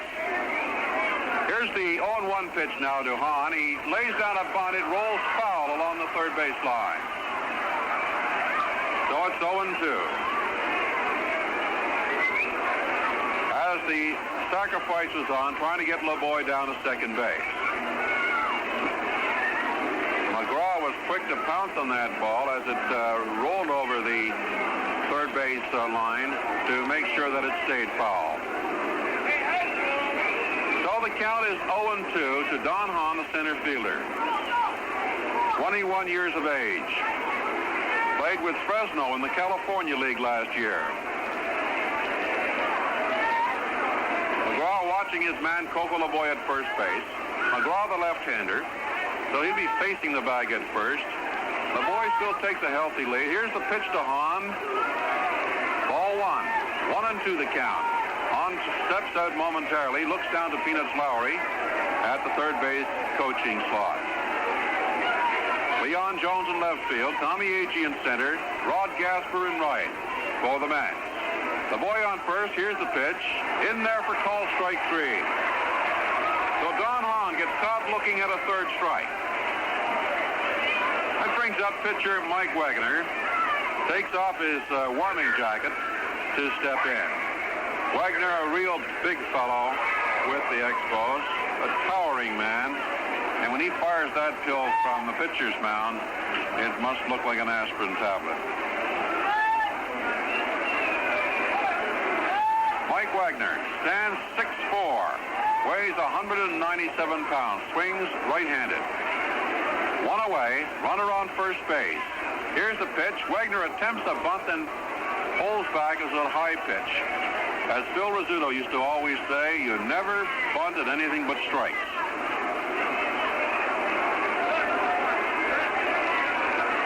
1-0 the count, one away. Mike Wagner, the pitcher. McGraw checks his man. There's the pitch. It's high for ball 2. 2-0 the count. And Wagner checks again with Peanuts Lowry. Bob Oldus is the coach on first base. Manager Gene Mauch with his warming jacket pacing up and down, hands in the pockets in the Expos dugout back of the third base line. McGraw throws. It's in there for call strike, a fastball. 2-1 the count. Action tonight in the National League. Los Angeles at Cincinnati, Pittsburgh at St. Louis, San Francisco at Atlanta, and Houston at San Diego. McGraw checks his man. The pitch to Wagner. He bunts it foul. So the count is 2-2 on the Expo batter, Mike Wagner. So he checks with Lowry to see if, with a 2-strike count, he swings away or takes the chance of bunting foul. We'll see. McGraw checks his runner. He bunts, and it's a fair bunt, and the sacrifice is good, as McGraw has no choice but to go to Ken Boswell covering the bag at first. A sacrifice by Mike Wagner with 2 strikes on him. So he goes out 1-4 covering at first base. The runner LeBoy down safely at second in scoring position. 2 out, that brings up Maury Wills. And Wills will bat right-handed against the left-handed offerings of Tug McGraw. Maury, in his first appearance, grounded out second to first. He walked in the second.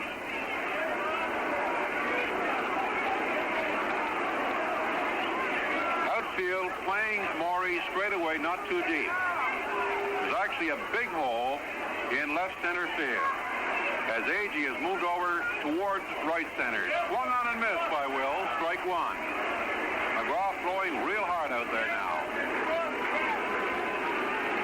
A lot of planes flying over here. You probably hear them in the background. Shea Stadium must be an audio engineer's nightmare. A long lead by LeBoy at second. The pitch is low and outside. The count is 1-1 to Maury Wills. One of the stars in yesterday's ball game. Getting those 3 hits, making some outstanding defensive plays. McGraw watches his man. There's swung on and foul. 1-2 the count. Big reminder on the Giants scoreboard here that the Giants and Dodgers make only 2 trips to Shea Stadium this season. And of course, they'll be making their 2 trips to Jerry Park this year. McGraw watches his man. The pitch to Wills is swung on and missed. 4 strike 3 as Maury Wills goes down swinging. So for For the Expos, in the top half of the fourth inning, no runs on one hit, no errors, one man, Coco LeBoy, left on base. The score after 3.5 innings of play, New York Mets 5, Montreal Expos 3. All right, we'll take a moment here to look at the action coming up here in the month of April at Jarry Park. Of course, you know the Cardinals will be here this coming Monday and Tuesday. The National League champion, St. Louis Cardinals. Then the ball club will be at Philadelphia. It'll be the Expos and the Phillies on the 16th and 17th at Connie Mack Stadium. An off day on Friday the 18th. They'll welcome the Chicago Cubs to Jarry Park on Saturday the 19th, and the first doubleheader of the season this Sunday, a week from this coming Sunday, the 20th, against the Chicago Cubs at Jarry Park. You want to ask about tickets for that right now. Also, the Philadelphia series, a 2-game set. The 23rd and 24th, Phillies will be in, and these New York Mets will be in for the first of 3 trips that they'll make to Jarry Park on the 29th and 30th. The Mets and the Expos, a 4 o'clock game the 29th, and an 8 o'clock, well, actually 4:05 game the 29th, and a 8:05 game on the 30th.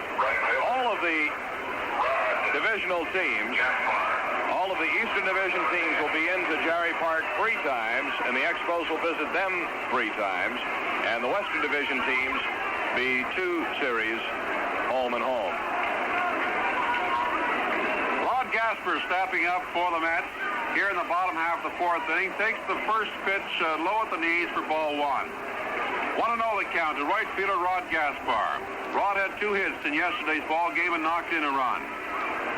He has almost not an unorthodox stance, but he's got his foot in the bucket. He lines it foul down the line, just by inches past Bob Bailey at first base, and rolls all the way down the right field line.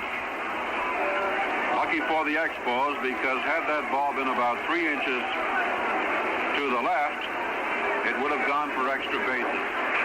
But it just becomes a long strike.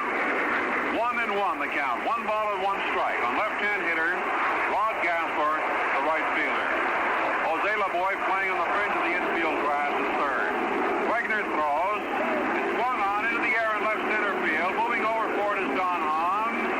He takes it for the out. Hahn had a little trouble with the sun. He whipped down his sunglasses to take that one, but seemed to be just a little lost for momentarily. May have lost that ball in return before he got the glasses down.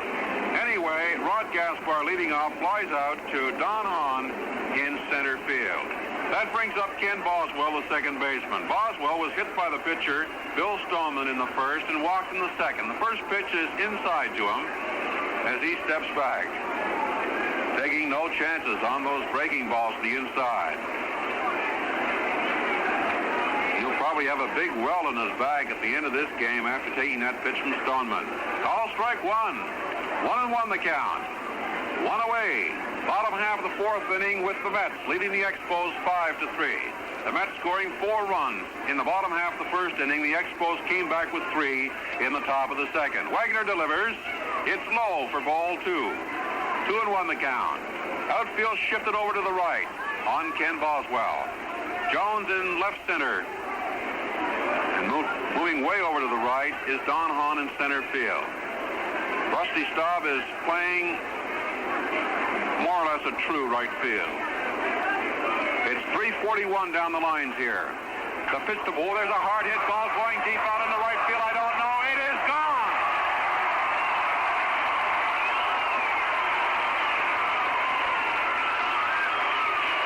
Ken Boswell. Home run over the right field wall for the New York Mets, and he gets a standing ovation.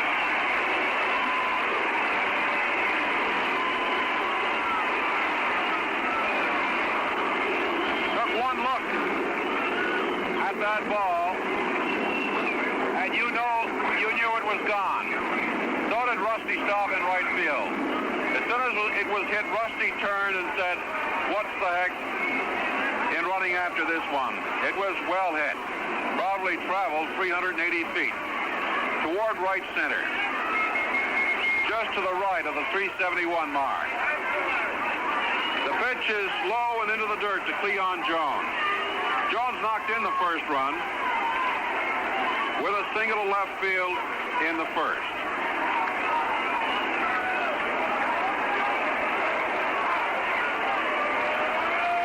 Leon Jones, the left fielder.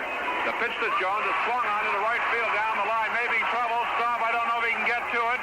He gets it right at the line. A nice catch. Nice running catch by Rusty Staub, who went after that ball down the line into the corner in right field, deep right field, right close to the wall to pick it off. As Jones certainly threw a scare into the Expos and to Mike Wagner.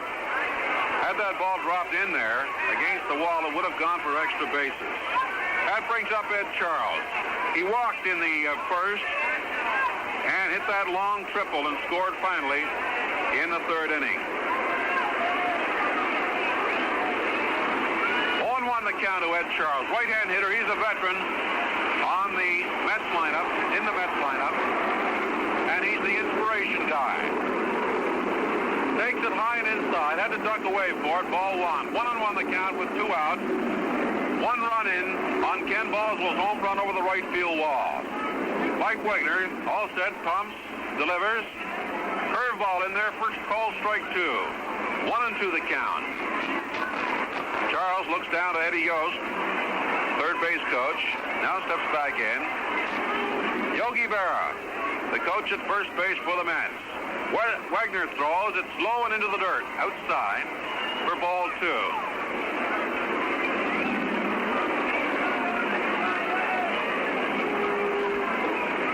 Two balls and 2 strikes on Ed Charles, right-hand hitter. Wagner throws high and inside.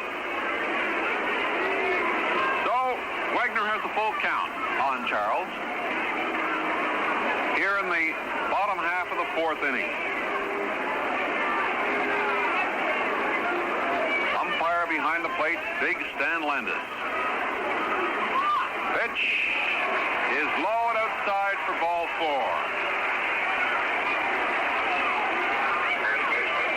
So Wagner gives up a walk to Ed Charles. That brings up Ed Kranepool. Kranepool, as we told you yesterday, does not go over too well with a lot of the fans. Of course, those who boo can be heard a lot easier than those who cheer.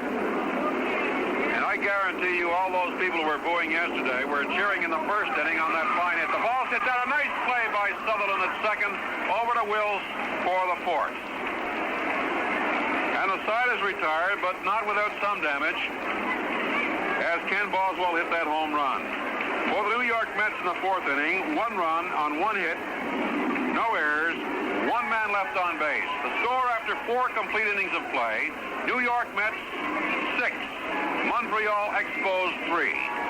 Well, let's take a moment here to check the scoreboard. One other game this afternoon in the National League, and that is Philadelphia at Chicago. The Phillies have come up with a couple of runs, and it's now Chicago 4, Philadelphia 2. They're in the 5th with Philadelphia batting.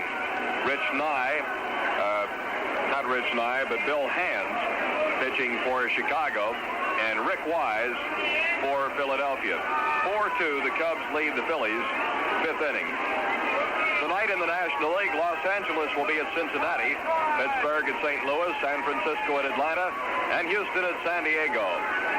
In the American League, later on this afternoon, getting underway about 4 o'clock Eastern Time, that'll be the Chicago game at Oakland. Tonight, New York is at Washington, Minnesota at Kansas City, and Seattle at California. That rounds out the Major League schedule for today. Tomorrow afternoon, right here at Shea Stadium, our Montreal Expos and the New York Mets will play game number 3 of this 3-game series before moving on to Chicago. We hope you'll be with us tomorrow. 1:45 will be airtime over most of these Expos Baseball Network stations. Well, if you were to ask any New York baseball fan who's from Glendale, California, the answer would be old Casey Stengel. But this young fellow stepping in for the Expos, second baseman Gary Sutherland, is from Glendale. So, old Casey Stengel representing the old baseball world, and Gary Sutherland, the new crop of baseball stars. Pitch to Sutherland is swung on into right field. Could be trouble. Going back, Gasper's got it now. On the warning track for the out. As Sutherland hits strongly to right field, sending Rod Gasper back toward the line on the warning track to pull it down. That brings up Rusty Staub. Staub, in his first appearance in the first inning, hit a tremendous double to left center field. There was a big hole left there by Cleon Jones in left and Tommy Agee in center, and that's where Rusty put it. When Rusty gets to Jerry Park, you're going to see his grip, his stance. Not so much his stance, but his grip seems to be unorthodox. Takes the first pitch, ball one. And he was explaining to Dave and myself last night his reason for such a grip. He feels that he can hit the ball where it's pitched, providing it's in the strike zone. He's got a quick pair of wrists on him, can go to any field. Takes it low for ball two. Needless to say, Tug McGraw on the hill for the Mets this afternoon won't want to give Rusty anything good. And Staub is dangerous against left-handers as well as right-handers. Here's a pitch. Oh, a hard hit ball right into the glove of Ed Cranepool at first base. This is certainly a game of inches, Dave. Boy, it sure is. Rusty hit that ball well. Line drive right to the first baseman, Ed Cranepool. Cranepool didn't have to move. Just reached up to his left and grabbed it. But Staub hit the ball well. Mac Jones had a pair of hits in yesterday's ball game, a pair of doubles. Left-hand hitter facing the left-hander, Tug McGraw. 2 up, 2 down so far here in the top half of the fifth inning, with the Mets leading the Expos 6-3. Swung on and missed by Jones. For strike one. Bob Bailey waiting in the on-deck circle. If he gets a chance to swing, there are 2 out. Pitch by McGraw is low and inside. Gets away from catcher Jerry Grody. Peanuts Lowry at third base shouting words of encouragement to Big Mac Jones. Tell you something what Jones said about Montreal in a few minutes. We got a chance. Oh, a hard hit ball on the ground, but right at second baseman Ken Boswell. Takes his time, throws to first. So the Expos got good wood on the ball, but hit them right to the Mets fielders. Jones goes out 4-3. For the Expos, in the top half of the fifth inning, no runs and no hits, no errors, nobody left on base. The score going into the bottom half of the fifth inning, 6-3 for the Mets over the Expos. A couple of notes about Expos baseball tickets. To see the Expos play all the National League opponents that'll be coming into Jerry Park this summer. First of all, this Saturday and Sunday, the Expos ticket office in the Dominion Square building will be open from 8:30 in the morning until 6 p.m. Want to be sure to ask about tickets for the St. Louis Cardinals. Second day, a week from yesterday, next Tuesday. First day is a sellout. There'll be the second day, we're hoping another sellout. And we're sure the Expos fans won't let us down there, that we're going to have the ballpark sold out 2 days as the Expos play the St. Louis Cardinals. Checking ahead, ask about that Chicago series coming up, which will be a 2-day, 3-game series with the Chicago Cubs over the weekend, a week from this coming weekend at Jerry Park. And it's so easy to get the tickets of your choice because they use the TRS computer system. Call 875-2300 in Montreal. If you're from out of town, call area code 514 and then the number and ask about the Expos ticket office nearest you. You know, among the many great stars we'll see at Jerry Park this year will be a fellow named Jerry Grody, the Mets catcher, rated by many as the best arm, as having the best arm of all the catchers in the National League. Lou Brock of the St. Louis Cardinals will tell you that Jerry Grody is the toughest man to steal on. Brock, of course, steals on the pitcher, but once he gets going, that catcher could ruin it for him. Grody takes the first pitch for call strike one. 0-1 the count on Jerry Grody, a real favorite here at Shea Stadium in New York. From San Antonio, Texas, right-hand hitter. Grody had 2 hits in 2 appearances. He singled in the first, knocked in a run, and knocked in another run with a single in the third.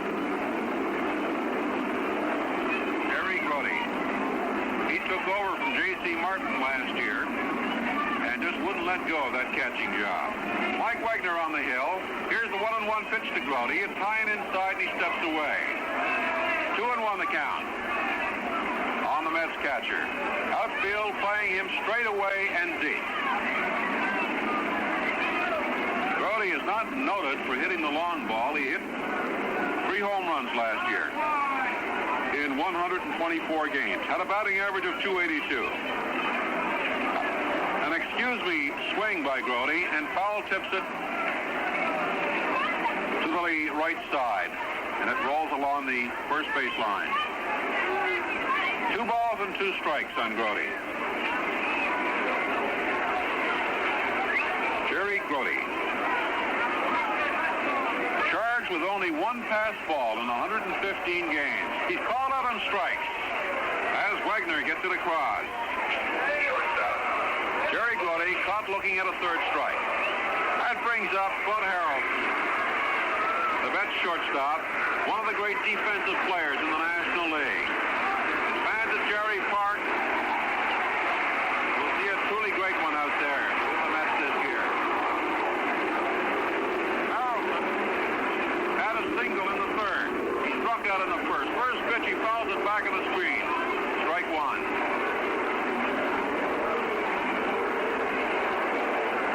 Town scores 4-2 for the Cubs over the Phillies, playing in the 5th inning. Left-hand hitter is Harrelson. Wagner on the hill. He pumps, delivers, inside for ball 1. 1-1 the count with 1 away in the bottom half of the 5th inning.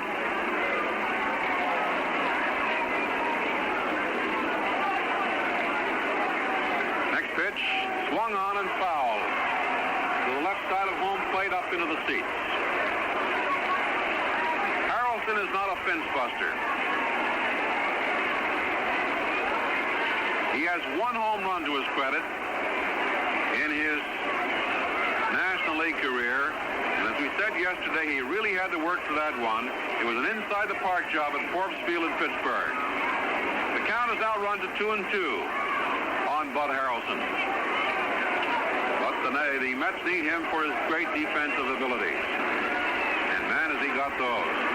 Recovered from knee surgery a year and a half ago. Wagner all set. Here's the 2-2 pitch. Fouled back over the screen. Up into the 2nd deck. What a beautiful stadium we have here. If only we could put a tag on it and deliver it to Montreal. But we'll be proud of Jerry Park, you may be sure. They've done a great job of Jerry Park. Tell you something the Mayor Drapo told me on Monday. Swung and a miss. And Bud Harrelson becomes Mike Wagner's 2nd strikeout victim here in the bottom half of the 5th inning. After the parade on Monday, Mayor Drapo turned to me, and in reference to the 200,000 people who turned out for the parade, that fantastic crowd along St. Catherine Street, and that equally fantastic crowd at Place Ville Marie, he said to me, would you say this would be a referendum for a dome stadium? Into the dirt, first pitch. So let's hope we get it in the not-too-distant future.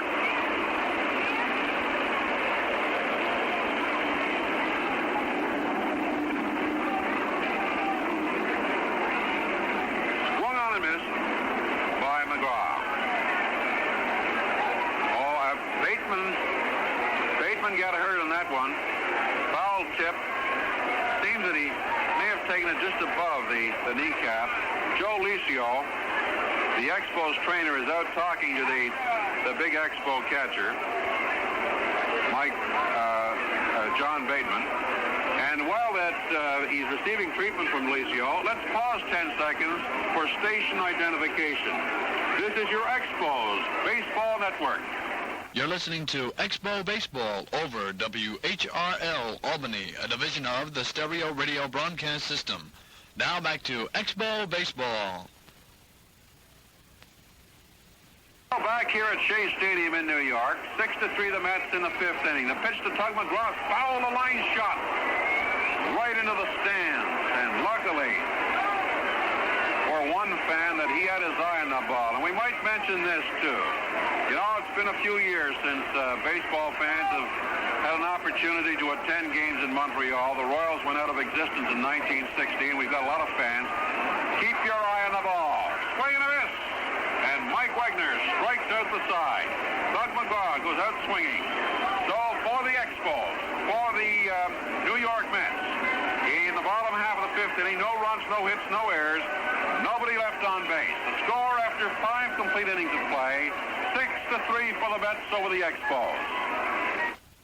And as we break for a moment from Expo Baseball, the official weather forecast brought to you by A&P, the store that cares about you.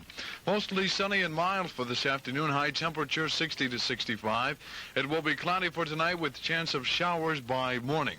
The low temperature for tonight around 40 degrees. For tomorrow, Thursday, cloudy, windy, and mild, and some possibility of showers. High temperatures for Thursday around 60 degrees. Precipitation probability for today, near 0%. For tonight, 40%. Current temperature and further weather information in a moment after this from A&P. If you're looking for great food values, A&P's got them, and in every department. For example, save now on A&P's super ride quality boneless beef roasts. Cross rib, bottom round, or chuck, your choice at one low A&P price, 99 cents a pound. And A&P gives you fine grain-fed steer beef with no fat added. You're guaranteed to get good eating. And make the most of your roast by serving it with delicious fresh asparagus, large, tender spears, only 39 cents a pound. Also featured in the produce department, U.S. #1 new Florida white potatoes, 5-pound bag, 59 cents. And this week, stock up and save on A&P salt, plain or iodized, 26-ounce package, just 5 cents. Save too with Harvest Pride brand frozen vegetables, peas, corn, peas or carrots, 10-ounce package, only 10 cents. So this week, look to A&P for terrific savings on top quality merchandise. That's A&P, the store that cares about you. Under mostly sunny skies, the current temperature 63 degrees. The wind south-southwest at 9. The humidity 38% with the barometric pressure falling now at 30.29. Once again, mostly sunny and mild for this afternoon. High temperatures expected to 65 degrees. And that's the latest weather information brought to you by A&P, the store that cares about you. Stay tuned for the next A&P weather report at 6 o'clock. Now back to Expo Baseball.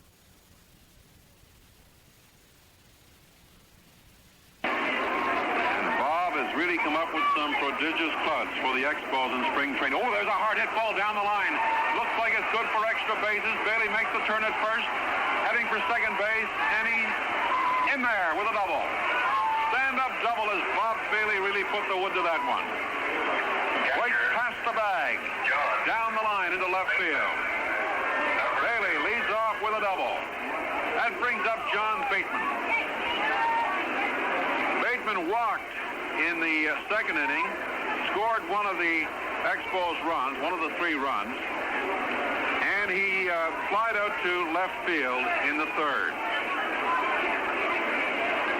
Bateman had a big hit for the Expos yesterday. Big right-hand hitter. Takes the first pitch, ball 1.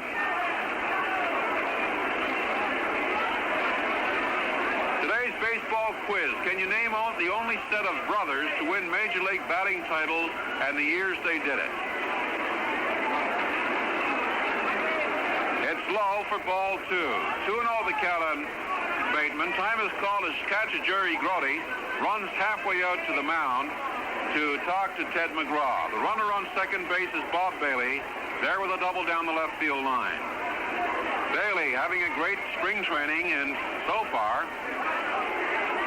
great first two games, opening of the season for Bailey. Montreal will like Bob Bailey, their first baseman. Ball's hit out into right center field.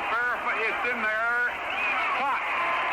A fine running play by Rod Gasper in right field. It looked like it was going to fall in for a base hit, but Gasper really took off after that, and Bailey holds it second.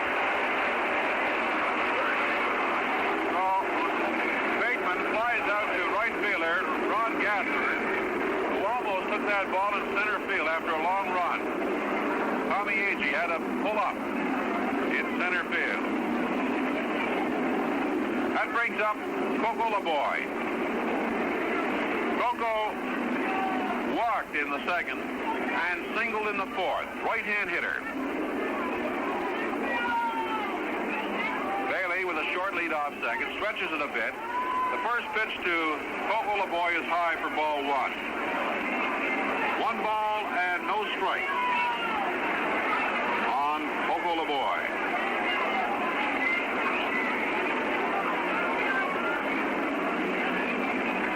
Hit .292 with Tulsa last year, knocked in 100 runs. So he had a great season, and this is his first year in Big League Baseball. 15 home runs with Tulsa of the Pacific Coast League. 2-0 the count now on Coco LeBoy, who looks down at Peanuts Lowry for his instructions. Bailey with a walking lead off second base. McGraw on the hill, 1 out. The pitch to LeBoy, swung on into the air, back of the plate, and out of play. Takes a big bounce. Almost topped a fan on the head. Young fellow just ducked his head on time. We started to tell you before, at those games at Jerry Park, keep your eye on the ball, because some of these line shots, they really go in. And if you're caught looking elsewhere or talking to friends when that ball is strong, then you're taking a chance. You want to, and of course, you want to keep your eye on the ball because you want to go home with a souvenir. The pitch to LeBoy, swung on and missed. For strike 2. 2-2 now. As McGraw started out with a 2-0 count on the Expos third baseman. Ed Charles at third, Bud Harrelson at short, Ken Boswell at second, and Big Ian Greenpool at first base. Jones in left, Agee in center, and Gaspar in right field. Bailey, long lead off second, swung on, fouled in front of the plate. The count remains 2-2. In the on-deck circle, rookie Don Hahn. And, of course, a lot will depend. There is a man warming up in the bullpen. It's Jerry Robertson, a right-hander. So if there's 1 out, and if LeBoy gets on, it'll be Don Hahn, and then we'll probably have a pinch hitter. As the Expos are trailing 6-3 in the top half of the 6th inning. McGraw throws, it's high. Full count now on LeBoy, and again Jerry Grote walks partway out of the mound, fires the ball back to pitcher Ted McGraw. As another jet flies over from LaGuardia. Outfield playing LeBoy straight away. Cleon Jones fairly deep in left field. Swung out and missed for strike 3. LeBoy goes down swinging. Bob Bailey led off this inning with a double.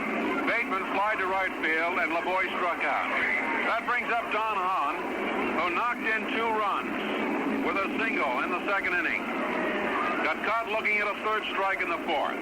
Right-hand hitter, 21 years of age. Fellow who's amazed everybody at spring training. Pitch to Hahn, he looks, ball 1. Bailey trots back to the bag at second. Ed Charles doing a little gardening at third, picking up the odd stone or pebble from in front of him. McGraw taking his time out there. Checks his man at second. Here's the pitch to Hahn.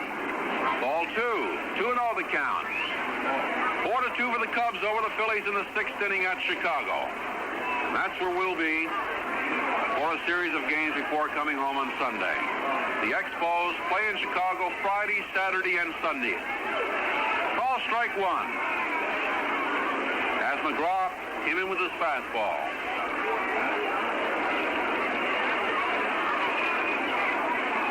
Reminder that the Mets' first Ladies' Day is Saturday, April 26th. And we'll have Ladies' Day, too, at Jerry Park this year. Ball 3. 3-1 the count. And Hahn looks down, gets his sign from Peanuts Lowry. Bob Oldus, hands in his hip pocket first. first base box. Bob Bailey, the runner on second base. The Expos would like to bring Bob in. Swung on, foul against the screen. So we have a full count on Don Hahn.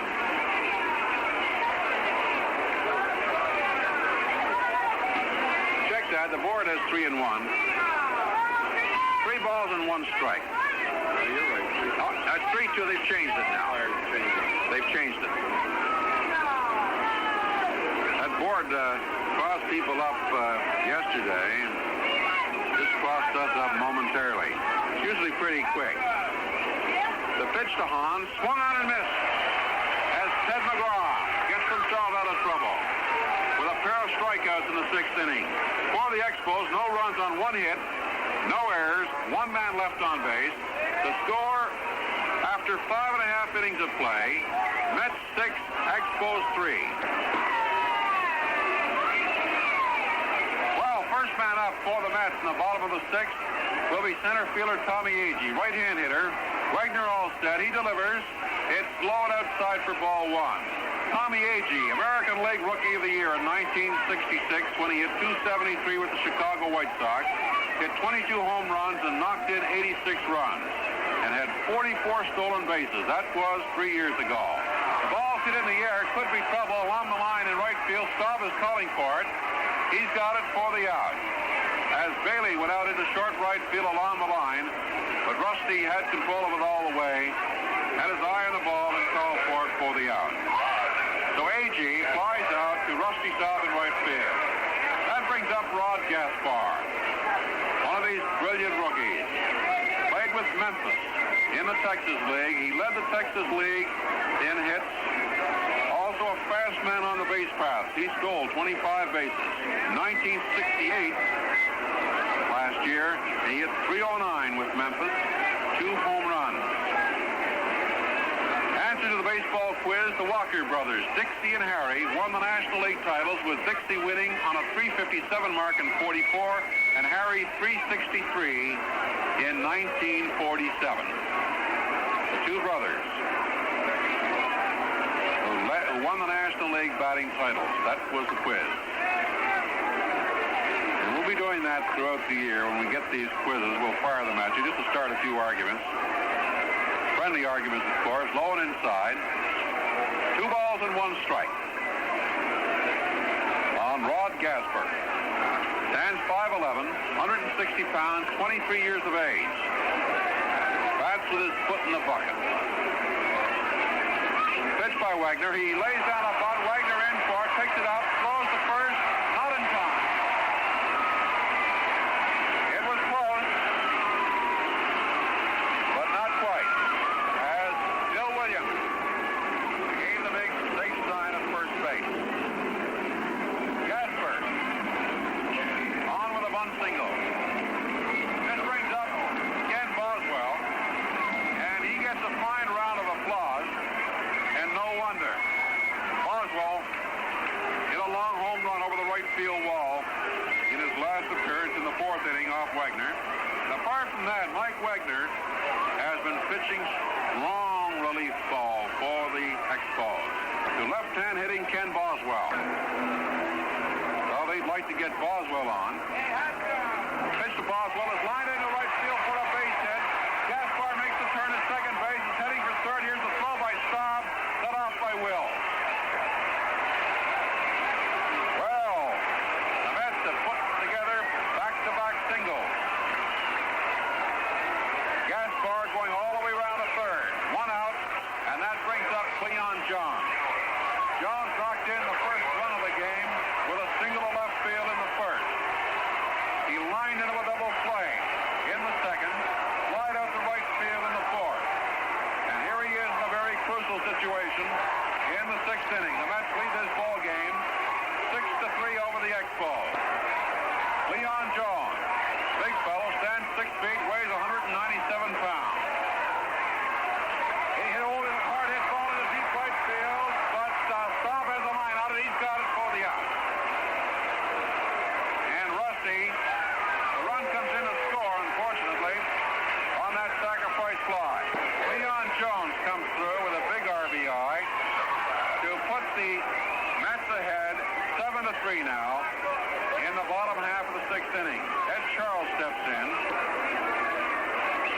watches his man. The pitch is swung on. Picked up by Sutherland over to Wills at second base for the out. So it was seconds and short covering. 4-6 if you're scoring on that force out. For the Mets, 1 run on 2 hits, no errors, and 1 man left on base. The score after 6 complete innings of play, New York Mets 7, Montreal Expos 3. Well, we have a pinch hitter here to start off the 7th inning. Batting for Mike Wagner, the pitcher, will be little Ron Brand, who was obtained from the Houston Astros in the draft. Ron Brand will be making his first appearance of the year in an official ball game for the Expos. Mr. Everything can play a number of positions. Right-hand hitter, Ron Brand has faced Tug McGraw. And coming in to describe the next 3 innings, Dave Van Horn. All right, Russ. 7-3. The Mets lead the Expos here as we move to the 7th now. The first pitch from Tug McGraw, fastball fired low and outside, ball 1. Ron Brand, as Russ mentioned, is one of the versatile players on this Expo team. He's 5'8", 175 pounds. Backup catcher to John Bateman. He can also play several positions in the infield. Here's a foul over to our right. 1 ball and 1 strike. Ron was in Oklahoma City last season in the Pacific Coast League. He's determined to stick once again. The majors came from the Houston organization. Right-hand hitter lets one go high. Ball 2. 2 balls and 1 strike.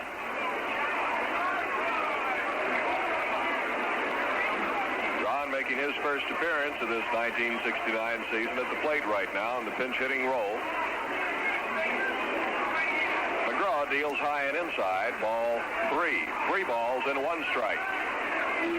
Outfield is straight away for Brand. The wind is, for the most part this afternoon, has been blowing in toward home plate. Here's the pitch. Fastball inside. Ball 4.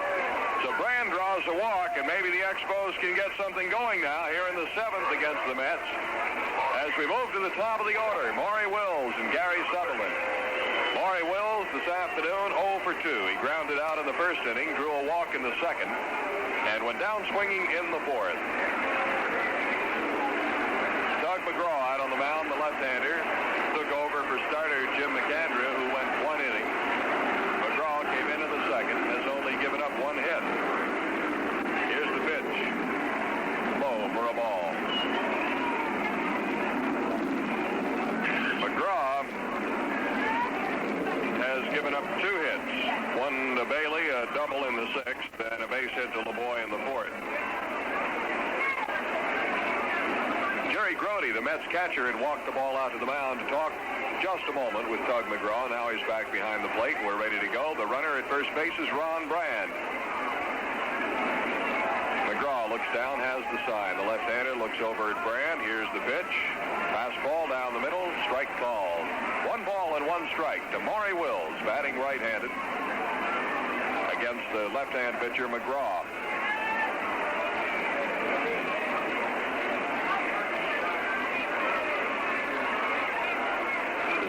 And the pitch, and Will squared around like he might bunt, and a strike was called. He let it go, and the count goes 1-2. Over most of these Expos network stations, 1:45 airtime tomorrow for our pregame show. We'll be on the air at 10 after 2 on Friday from Chicago, and then 1:55 on Saturday and Sunday. Here's a little bouncer out in front of the mound. Up with it is McGraw. He goes to first base to get Wills as the runner, Brand, moves down to second. So Maury grounds out to the pitcher. Gary Sutherland now the batter. 0 for 3 today. The Expos second baseman, right-hand hitter. Mets have out hit the Expos 10-5 today.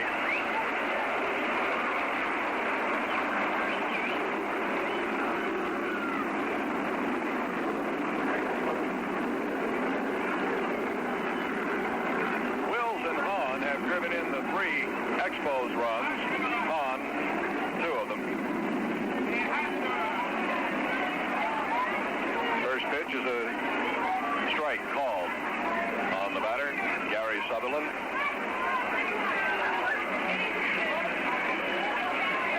Here is the attendance for today. First of all, the pitch is down low and inside, blocked by Grody behind the plate. It was down in the dirt. Brand holds on at second as Grody kept the ball out in front of him. 1 ball and 1 strike. 1 out, and Ron Brand, the runner at second. Expos with a chance to score here. Total attendance 14,174. The total paid 13,827. So over 14,000 here on this second day. McGraw gives the runner a look, and the pitch swung on and fouled back into the stands.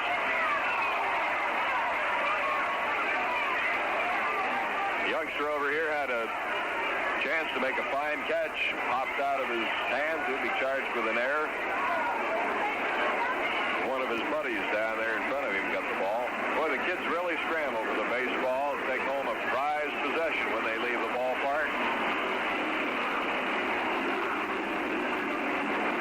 Here's McGraw's pitch. Curveball swung on, and this one's fouled. Same spot, just about. And you know, it's a great thrill for the youngster to come out to the ballpark and get a baseball like that.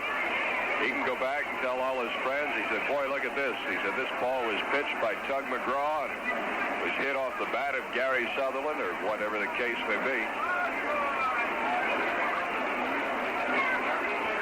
Great fun to come out to the ballpark, and we hope you'll be out at Jerry Park. Here's a swing and a foul tip. 1 ball and 2 strikes, the count on Gary Sutherland. Top of the 7th with 1 out, and Ron Brand is the runner at second. Most of the infield now in the shadows here. The outfielders still playing in the bright sun. It's been a cool day in New York, but a lot of sunshine. Here's another foul coming back under it.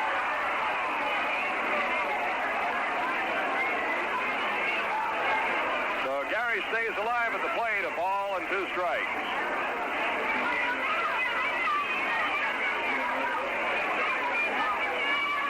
Rusty Staub, Bob Bailey, Don Hahn, Jose LeBoy have the hits here. LeBoy's got 2. Here's a foul over to the right. LeBoy has 1 hit. Bob Bailey has 2 this afternoon. Dave, while Gary Sutherland keeps wasting all these pitches, we might remind everyone that they'll start selling tickets for Monday's game Monday at noon. And for all games this year, Monday at noon at Jerry Park. Box office at Jerry Park at noon on Monday. Here's McGraw's next offering, and he's down low with it. 2 balls and 2 strikes.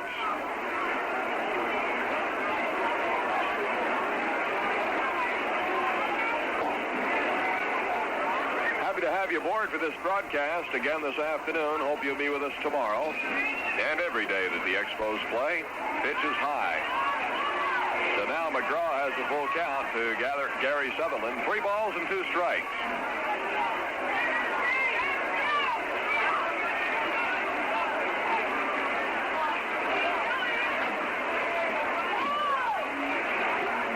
McGraw is ready. Here's the pitch. And a strike is called. Gary started to make his move toward first base. He thought he'd drawn the walk. But strike 3 is called by the plate umpire, Stan Landis. Right fielder, Rusty Staub. That'll bring Rusty Staub to the plate. 2 down now. Brand still the runner at second base. Let's see, for Tug McGraw, strikeout number 4. Now double check that for you. 1, 2, 3, 4, 5, make it 6. We weren't off by too much, were we?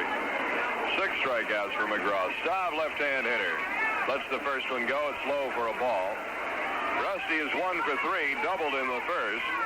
Popped up to the first baseman in the second and lined out to Crane Bull in the 5th. Hit the ball very well, but right into the glove of first baseman Ed Crane Bull. Fastball hit the outside corner about bell high. Strike is called. 1 ball and 1 strike. Rusty doesn't quite believe that that was a strike.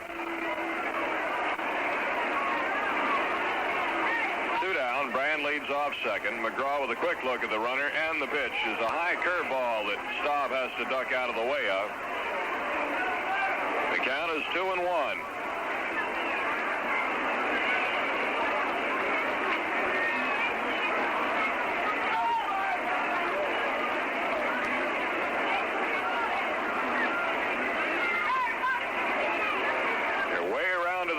For Rusty, he hit his double to left center.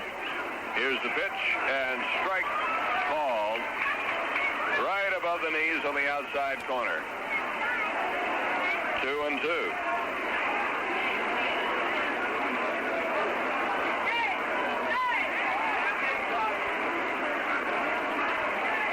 Staub waiting. McGraw taking a lot of time. Now he deals. Fastball swung on and lifted high into the air. Second baseman back on the edge of the grass. Now steps onto the dirt. Boswell pulls it down. And that's it for the Expos here in the 7th. No runs, no hits, no errors, and 1 left. And the score after 6 1/2. New York 7, Montreal 3. Repeating that ticket information for you, we've just been informed by the Expo office in Montreal that the Jerry Park ticket office will open at noon on Monday and remain open all season long. So anyone wishing to buy tickets need only drop up to Jerry Park from noon on Monday on. A reminder, too, that season tickets will be available for sale even after the St. Louis series. The Expos beat the St. Louis Cardinals at Jerry Park on Monday afternoon in the Big Curtain Raiser in Montreal.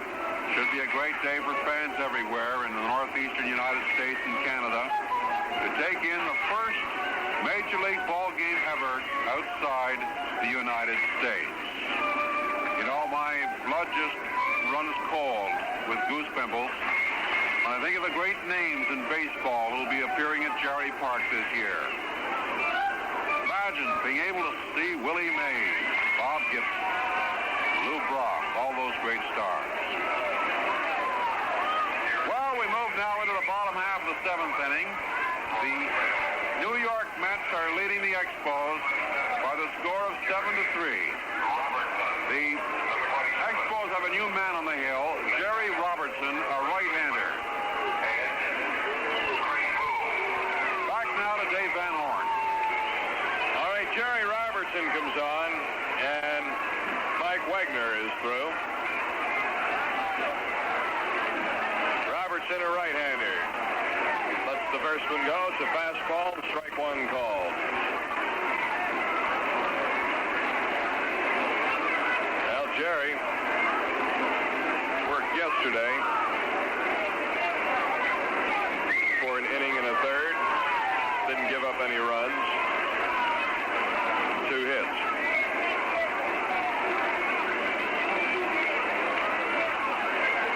Gets the second strike in there. The count 0-2 on the batter, Ed Cranepool. He'll be followed by Jerry Grody and Ken Harrelson, Bud Harrelson.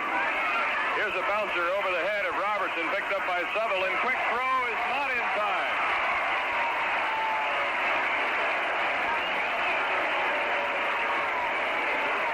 Cranepool beat it out.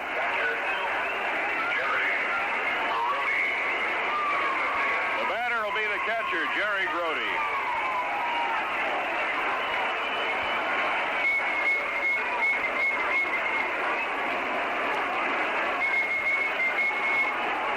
Grody is 2 for 3. Singled in the first, doubled in the third, struck out in the 5th.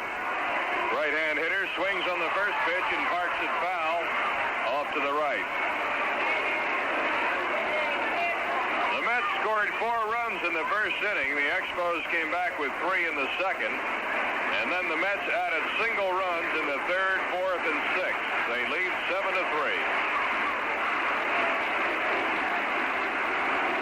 Here's a swing and a bouncing ball foul at the first base line. Let's pause 10 seconds for station identification. This is the Expos Baseball Network. You're listening to Expo Baseball over WHRL Albany, a division of the Stereo Radio Broadcast System. Now back to Expo Baseball. All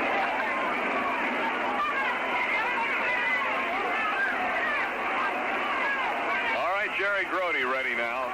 0-2 the count. Robertson delivers, and it's fouled at the plate. The count remains no balls and 2 strikes.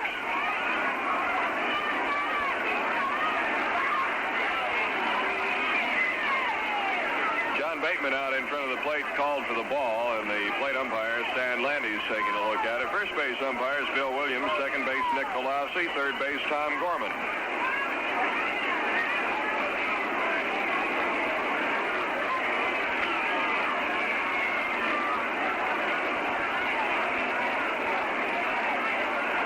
Robertson now getting ready, looks down for the sign.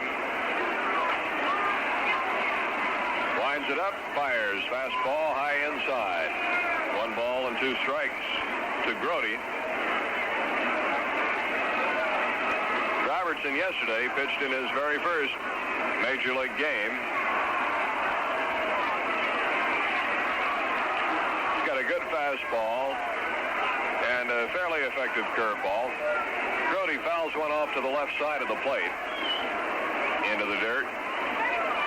1-2 the count.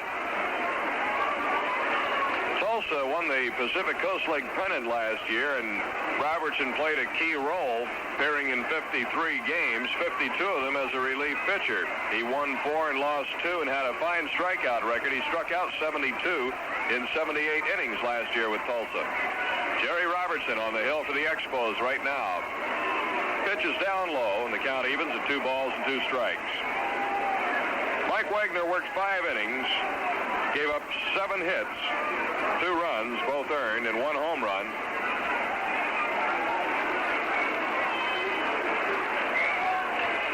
Pitch is swung on, fly ball right field. Staub down with the glasses, parks himself under this one, fires to first base, but Cranepole is back. Grody is out of there, 1 away. On the fly ball to Rusty Staub. Here is Bud Harrelson. 1 for 3. Struck out in the first inning, got a base hit in the third, went down swinging in the 5th. The runner at first base is Ed Cranepole now with 1 down. Harrelson's a left-hand hitter. Tug McGraw is in the on-deck circle.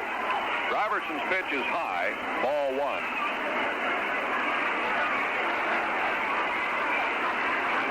Outfield drawn in.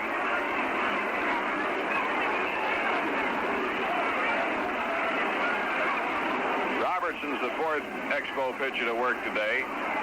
He's wide with his next offering for ball 2. 2 balls, no strikes. Bill Stoneman started the game, went 1/3 of an inning, gave up 3 hits, and the Mets scored 4 runs. Steve Shea worked 2/3 of an inning, didn't give up anything, struck out 1. Mike Wagner worked 5. And now Jerry Robertson.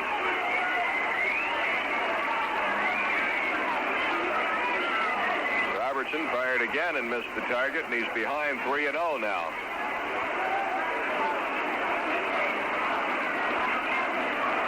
The fastball is wide, ball 4. Harrelson draws a walk. Cranepole moves down to second, and the batter will be the pitcher, Tug McGraw, who is 0 for 2. Hit into a fielder's choice in the 3rd, struck out in the 5th.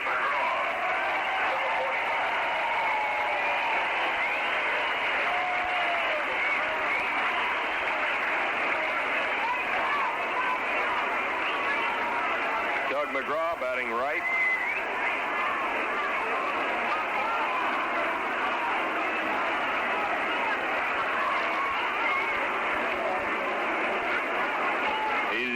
Left, but always bats right.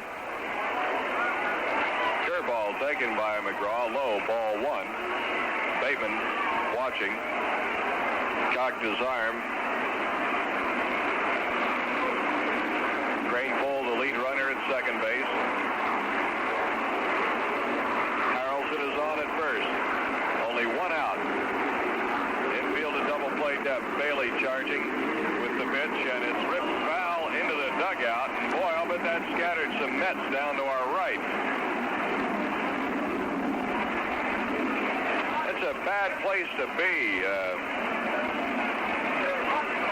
when a foul ball gets fired in there like that one was.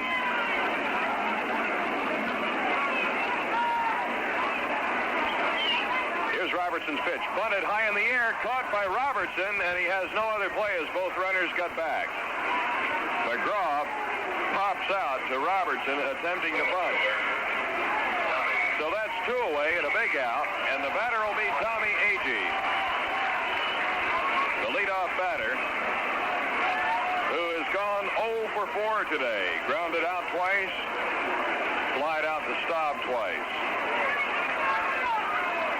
Tommy Agee, a right-hand hitter. 2 down, 2 aboard. Here's Robertson's fastball high, ball 1. Mets 7, Expos 3. We've been out hit here today, 11-5 so far. We're in the bottom of the 7th.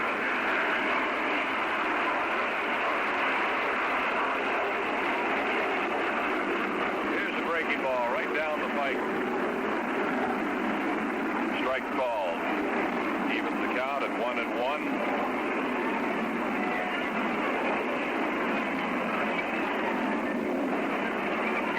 Played straight away in the outfield. Here's Robertson's offering. It's low and outside. 2 balls and 1 strike.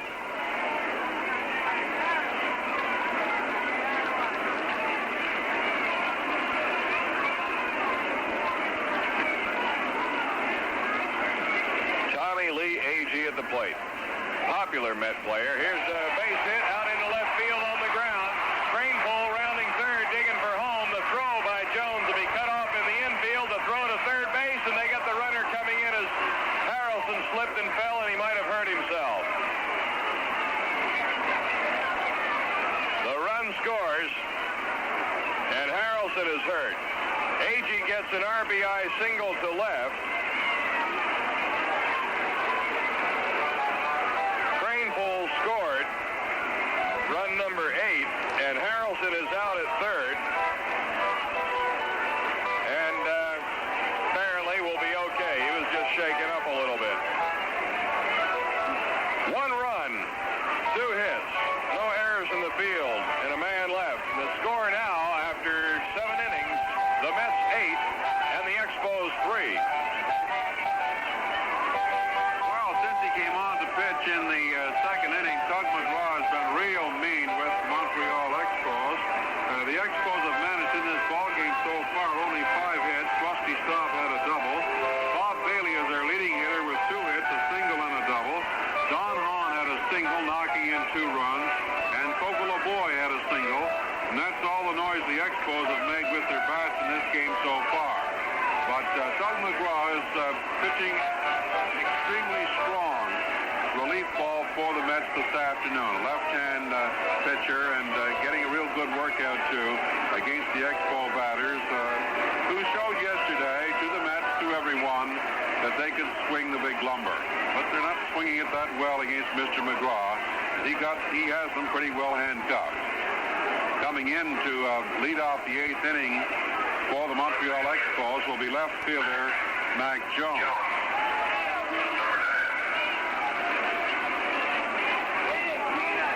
Coming in for the play-by-play broadcast of the 8th and 9th innings, Dave Van Horn. All right, Mac Jones. He'll be followed by Bob Bailey and John Bateman. Mac is 0 for 3. The Mets 8, the Expos 3. We're in the 8th. Pitch low, ball 1. Mac popped up to the shortstop Harrelson in the first, grounded out to Harrelson in the third, and grounded out to Boswell, the second baseman, in the 5th. Pitch is high for ball 2. 2 balls and no strikes to Mac Jones. The Expos left fielder, number 9.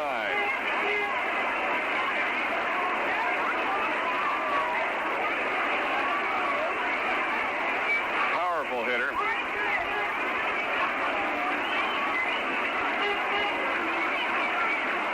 Took a strike just then, 2-1. activity in that Oakland game. Here's a bounder going to the right side, and it is by Boswell, the second baseman. He can't get to it. Out into right center field. A base hit for Mac Jones. That's the third hit given up by McGraw, who's really done an outstanding job. He gave up a hit to LeBoy in the fourth, one to Bailey in the sixth, and now a single to Jones here in the eighth. And the batter will be Bob Bailey. Bailey, 2 for 3. I was going to say no score, White Sox and Oakland in the bottom half of the first inning at Oakland. They are just underway out there on the West Coast. Fastball, ripped foul, looped back under the broadcast booth here at Shea Stadium. Strike one.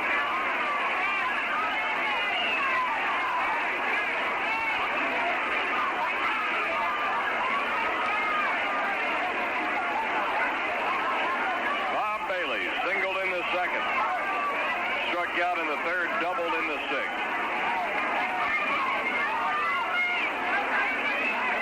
Nobody out here. Jones leading off first. The pitch low and inside. 1 ball, 1 strike to Bob Bailey. Mac Jones has good speed on the bases.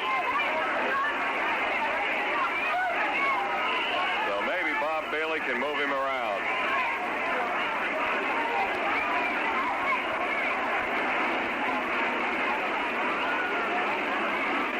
One ball and 1 strike to count.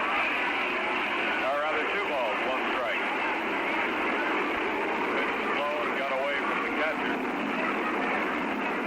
Bailey signed for one of the largest bonuses ever paid a young player. $175,000.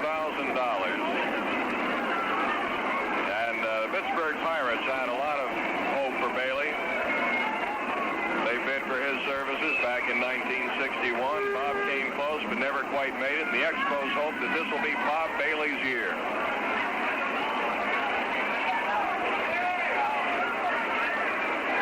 Again, we had a correction of the ball strike count out there on the plate from 2-1 to 1-2, and the next pitch is swung on and missed by Bailey, strike 3.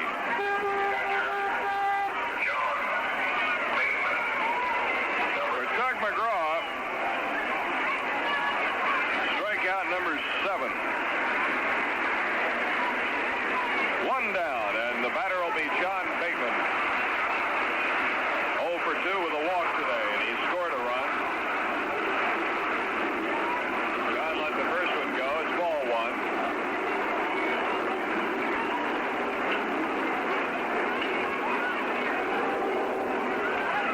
Tug McGraw's really been stingy today. Here's a line drive down the right field line. Base hit for Bateman. Rounding second and headed for third is Mac Jones as the right fielder, Gaspard, fired the ball into the infield, and John Bateman is on with a base hit to right. The 4th hit off McGraw, and the 7th in the ball game for the Expos. Mac Jones at third, John Bateman the runner at first, and here's Jose LeBoy. So again, the Expos have an opportunity here in the 8th inning with only 1 out and runners at first and third. LeBoy, 1 for 2. He's also walked, scored a run. That was his first time up in the second. Got his base hit in the fourth. Struck out in the sixth. The first pitch, strike 1, called.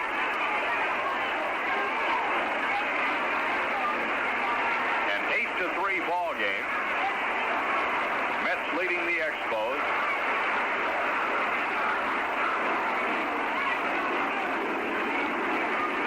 Lead, and here's the pitch. This one is low. Ball 1. 1 ball and 1 strike.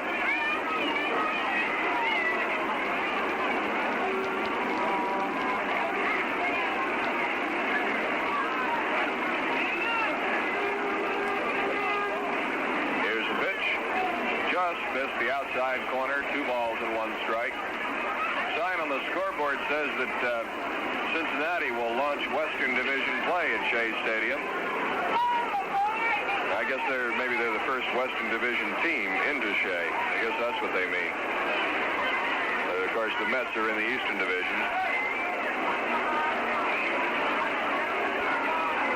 Here's the 2-1 pitch. Swung on and a base hit down the left field line. Could be for extra bases. Mac Jones is in to score. And John Bateman is digging for third. And in with a stand-up double at second is Jose Lavoy and an RBI for Jose. Lavoy doubles down the left field line. Scoring Mac Jones with the fourth Expo run. John Bateman taking third. Lavoy is on at first, still only one out, and that brings manager Gil Hodges out to the mound to talk to McGraw, and it looks like that'll be it for Tug. So we're going to get a new pitcher here for the New York Mets. Russ? Can't make out who it is. There hasn't been too much activity in that bullpen. So it's pretty hard to make out. We'll try and put the glasses on and see who it will be. It looks like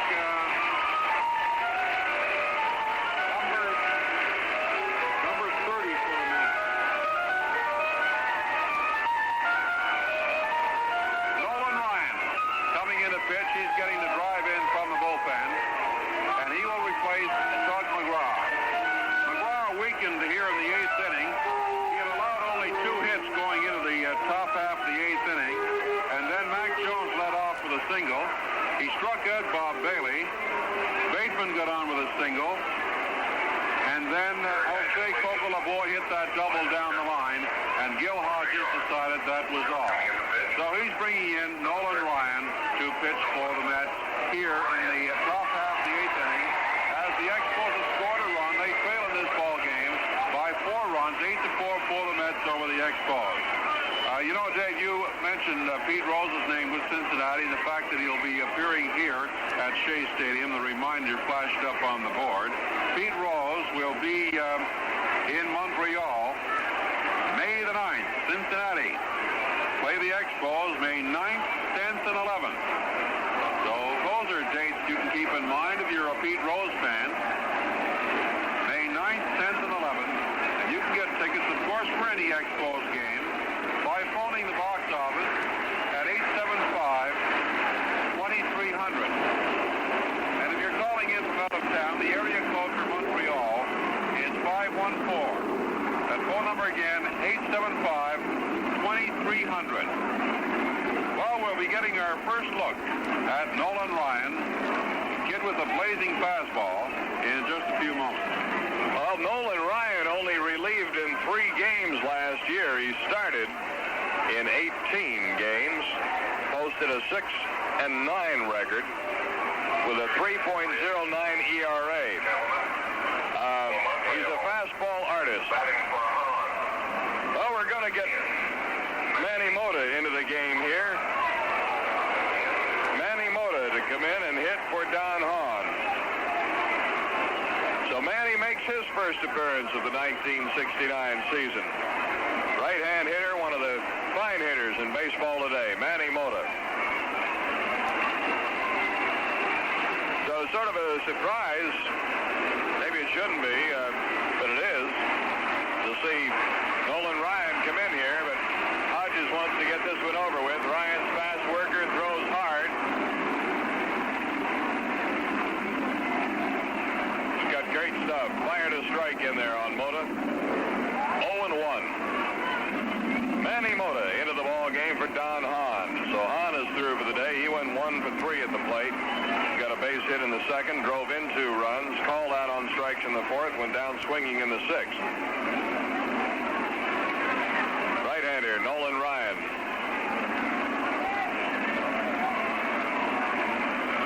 Here's the windup and the pitch. Swing and a miss at that fastball.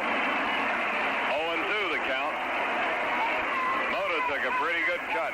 John Bateman is the runner at third. Jose Lavoy at second. 1 out. 8-4. Mets lead.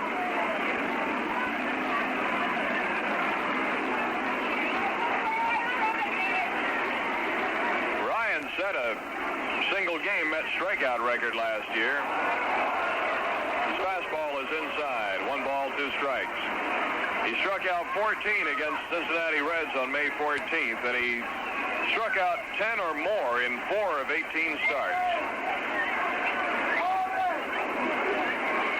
Dave, look the way they have the outfield shifted around on Mota, a right-hand hitter. They shifted over to the right. Yeah, he's an opposite field hitter. Pitch is high, just about cut by Grody. As Ryan uncorked one. Nolan Ryan.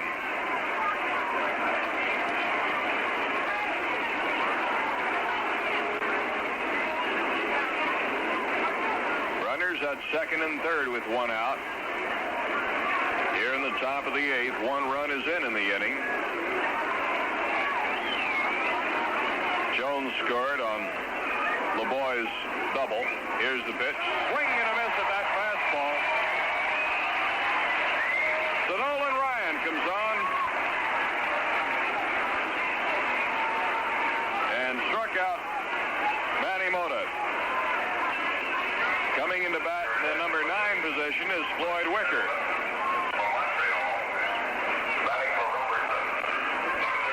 He's making his first appearance.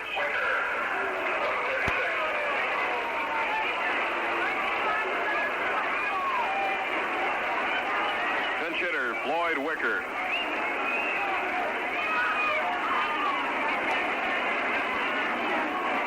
Left-hand hitter. They're straight away in the outfield for Wicker. Ryan hit the outside corner with the fastball. Strike 1.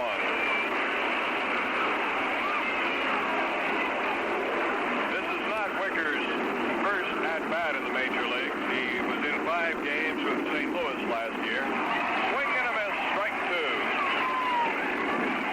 Well, the fans here at Shea are all charged up, getting a chance to see Nolan Ryan, this fast-balling strikeout artist of the New York Mets. Runners lead. Ryan rocks into motion now, delivers to Wicker. It's high. 1 ball and 2 strikes.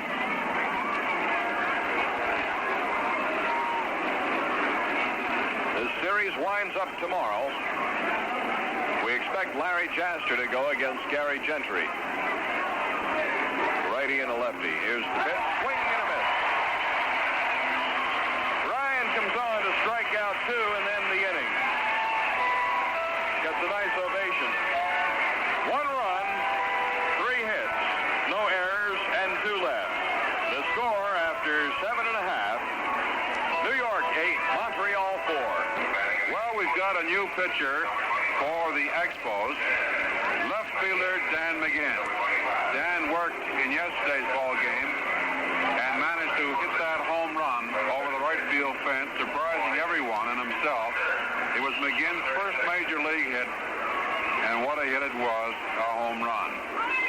The first man he'll face in the Mets batting order is right fielder Rod Gasper, right-hand hitter against the left-handed servings of Dan McGinn. We have a few other changes in the lineup, defensive changes. Dave, were you able to pick them up? Now we'll get them here in just a second for you. Get caught up here as we move to the bottom of the 8th. We'll get Rod Gaspar. Boswell and Jones will follow. Floyd Wicker will be playing center field for the Expos in place of Don Hahn. Here's the first pitch to Gaspar. And it's down low. Ball 1.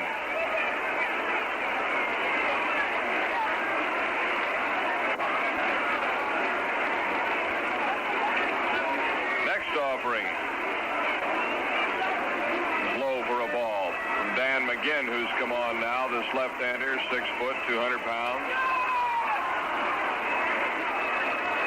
5th Expo pitcher.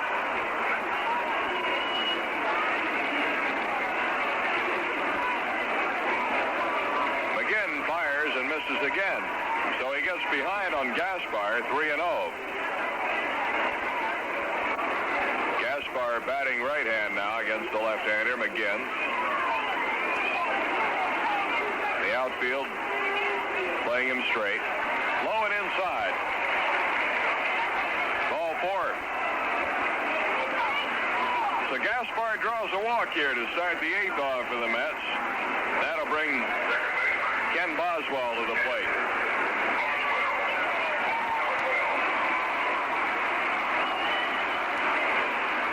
Robertson worked 1 inning. Gave up 1 run, 2 hits, walked 1.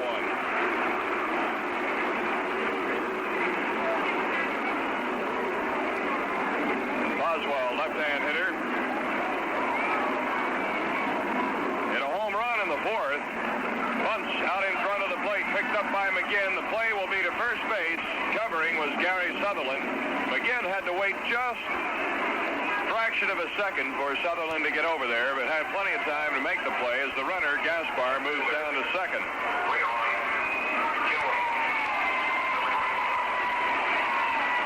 Leon Jones will be the batter.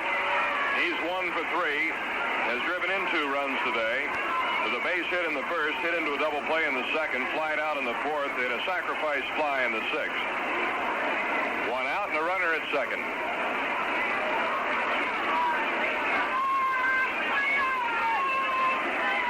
8-4, Mets lead. They've got a chance here to do something with 1 down and Gaspar at second base. McGinn delivers. There's a bouncing ball to third baseman LeBoy, and it gets by him off his glove. Gaspar holds on at second.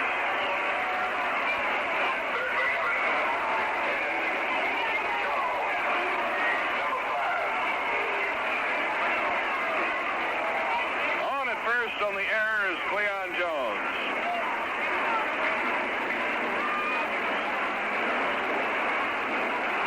That brings Ed Charles to the plate now with runners at first and second. First error of the afternoon, first Expos error. They didn't have any yesterday.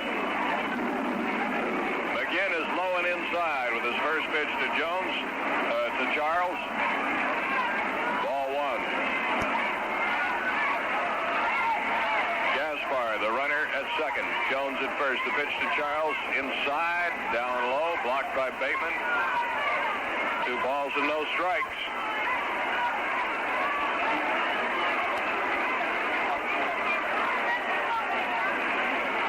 Only 1 out here in the bottom of the 8th.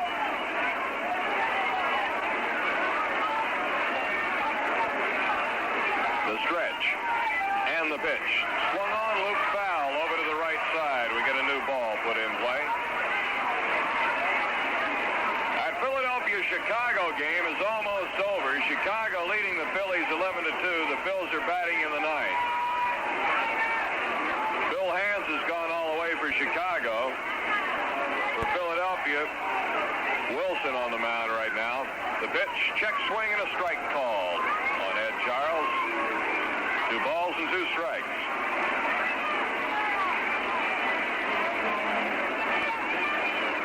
Again, tomorrow, Gary Gentry will be pitching for the Mets, and it'll be either Jaster or Morton for the Expos.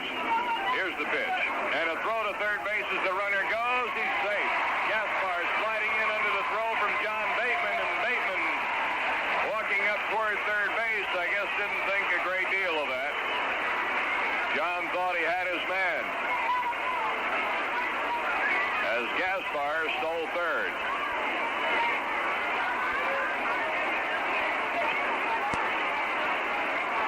Leon Jones held on to first.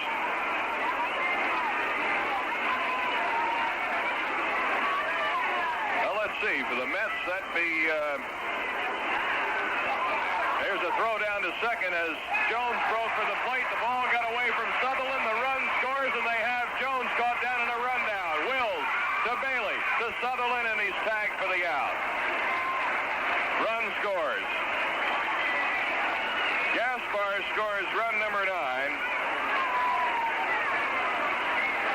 And they get Jones in the rundown after the strikeout. It scored 2-6 to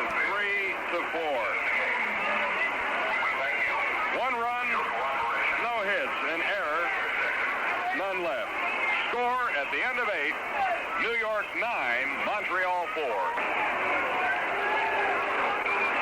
Laurie Wills stepping in. And right after this first pitch, we'll take that station break. Ryan gets set to deliver. The first one, high, ball 1. 10 seconds for station identification. This is the Expos Baseball Network. You're listening to Expo Baseball over WHRL Albany, a division of the Stereo Radio Broadcast System. All right, Ryan ready again to Wills. He's high and outside for ball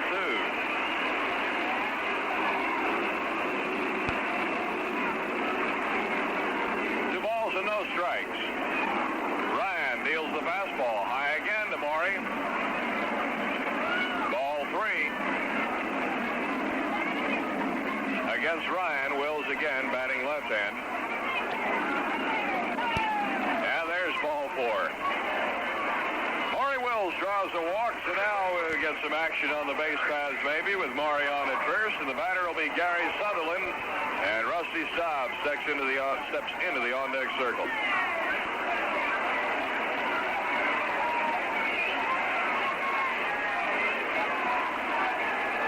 Sutherland, right-hand hitter, 0 for 4.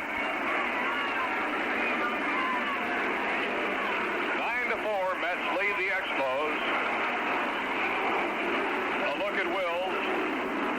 Here's the pitch, low outside, ball 1.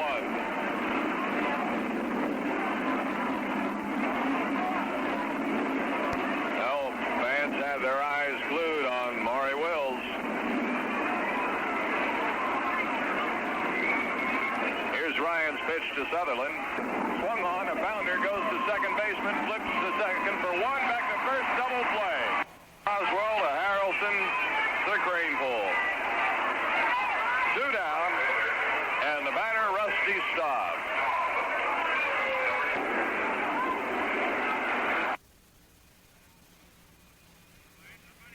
And a line shot right field going toward the wall, and it's out of here. A home run for Rusty Staub, his second in as many days. This one over the right field wall, some 371 feet away. Staub's second home run of the year.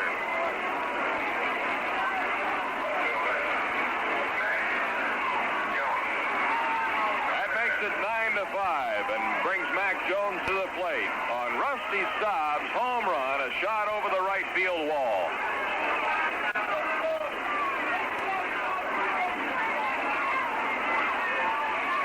First hit off Ryan, and what a hit it was. His pitch to Jones is low for a ball. Almost the same spot as yesterday's home run, Dave. I think you can put a blanket on where Staub hit those 2 balls. 9th hit of the day for the Expos. This one popped up behind the plate, out of play. Over to the left. 1 ball and 1 strike to Mac Jones. Rusty Staub hit a round tripper, and boy, that was a big double play. As Wills had gotten on with a walk, then Sutherland hit into a double play, cleaned the bases. Prior to Staub's home run. Ryan's pitch nailed the outside corner.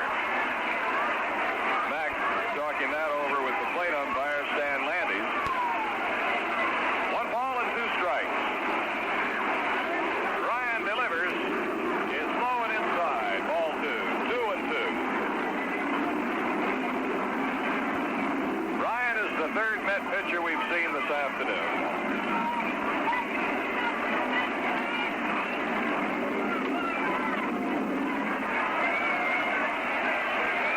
Here's ball hung upstairs.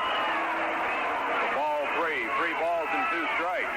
Fans wanted to see Ryan burn one in. He took a lot off that, throwing Mac a little bit of junk now.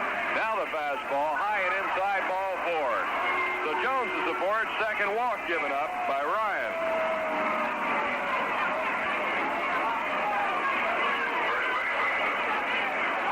That'll bring Bob Bailey to the plate with Jones on at first. So the Expos aren't dead, not yet. Things looked pretty grim when the Mets turned the double play, but then Staub's home run, and now a walk to Jones brings Bob Bailey to the plate. He fouls one back. Strike one. Don't forget, Russ will have the scoreboard right after the game. Look at the afternoon games that are underway and the schedule of games to be played tonight. Mac Jones, the runner at first. Ryan is ready. Here it comes. Curveball swung on at a bounder. Left field through the hole. Base hit. Jones will have to hold up at second base as Cleon Jones came up with the ball, but Bob Bailey keeps things alive here for the Expos with a base hit to left. That is Bailey's third hit of the afternoon. Second hit off Ryan, and it brings John Bateman to the plate. And they had covered up the pitching mounds in the New York bullpen. They're going to uncover him right now as we get some action. A swing and a foul behind the plate. Strike one. Bateman took a good cut.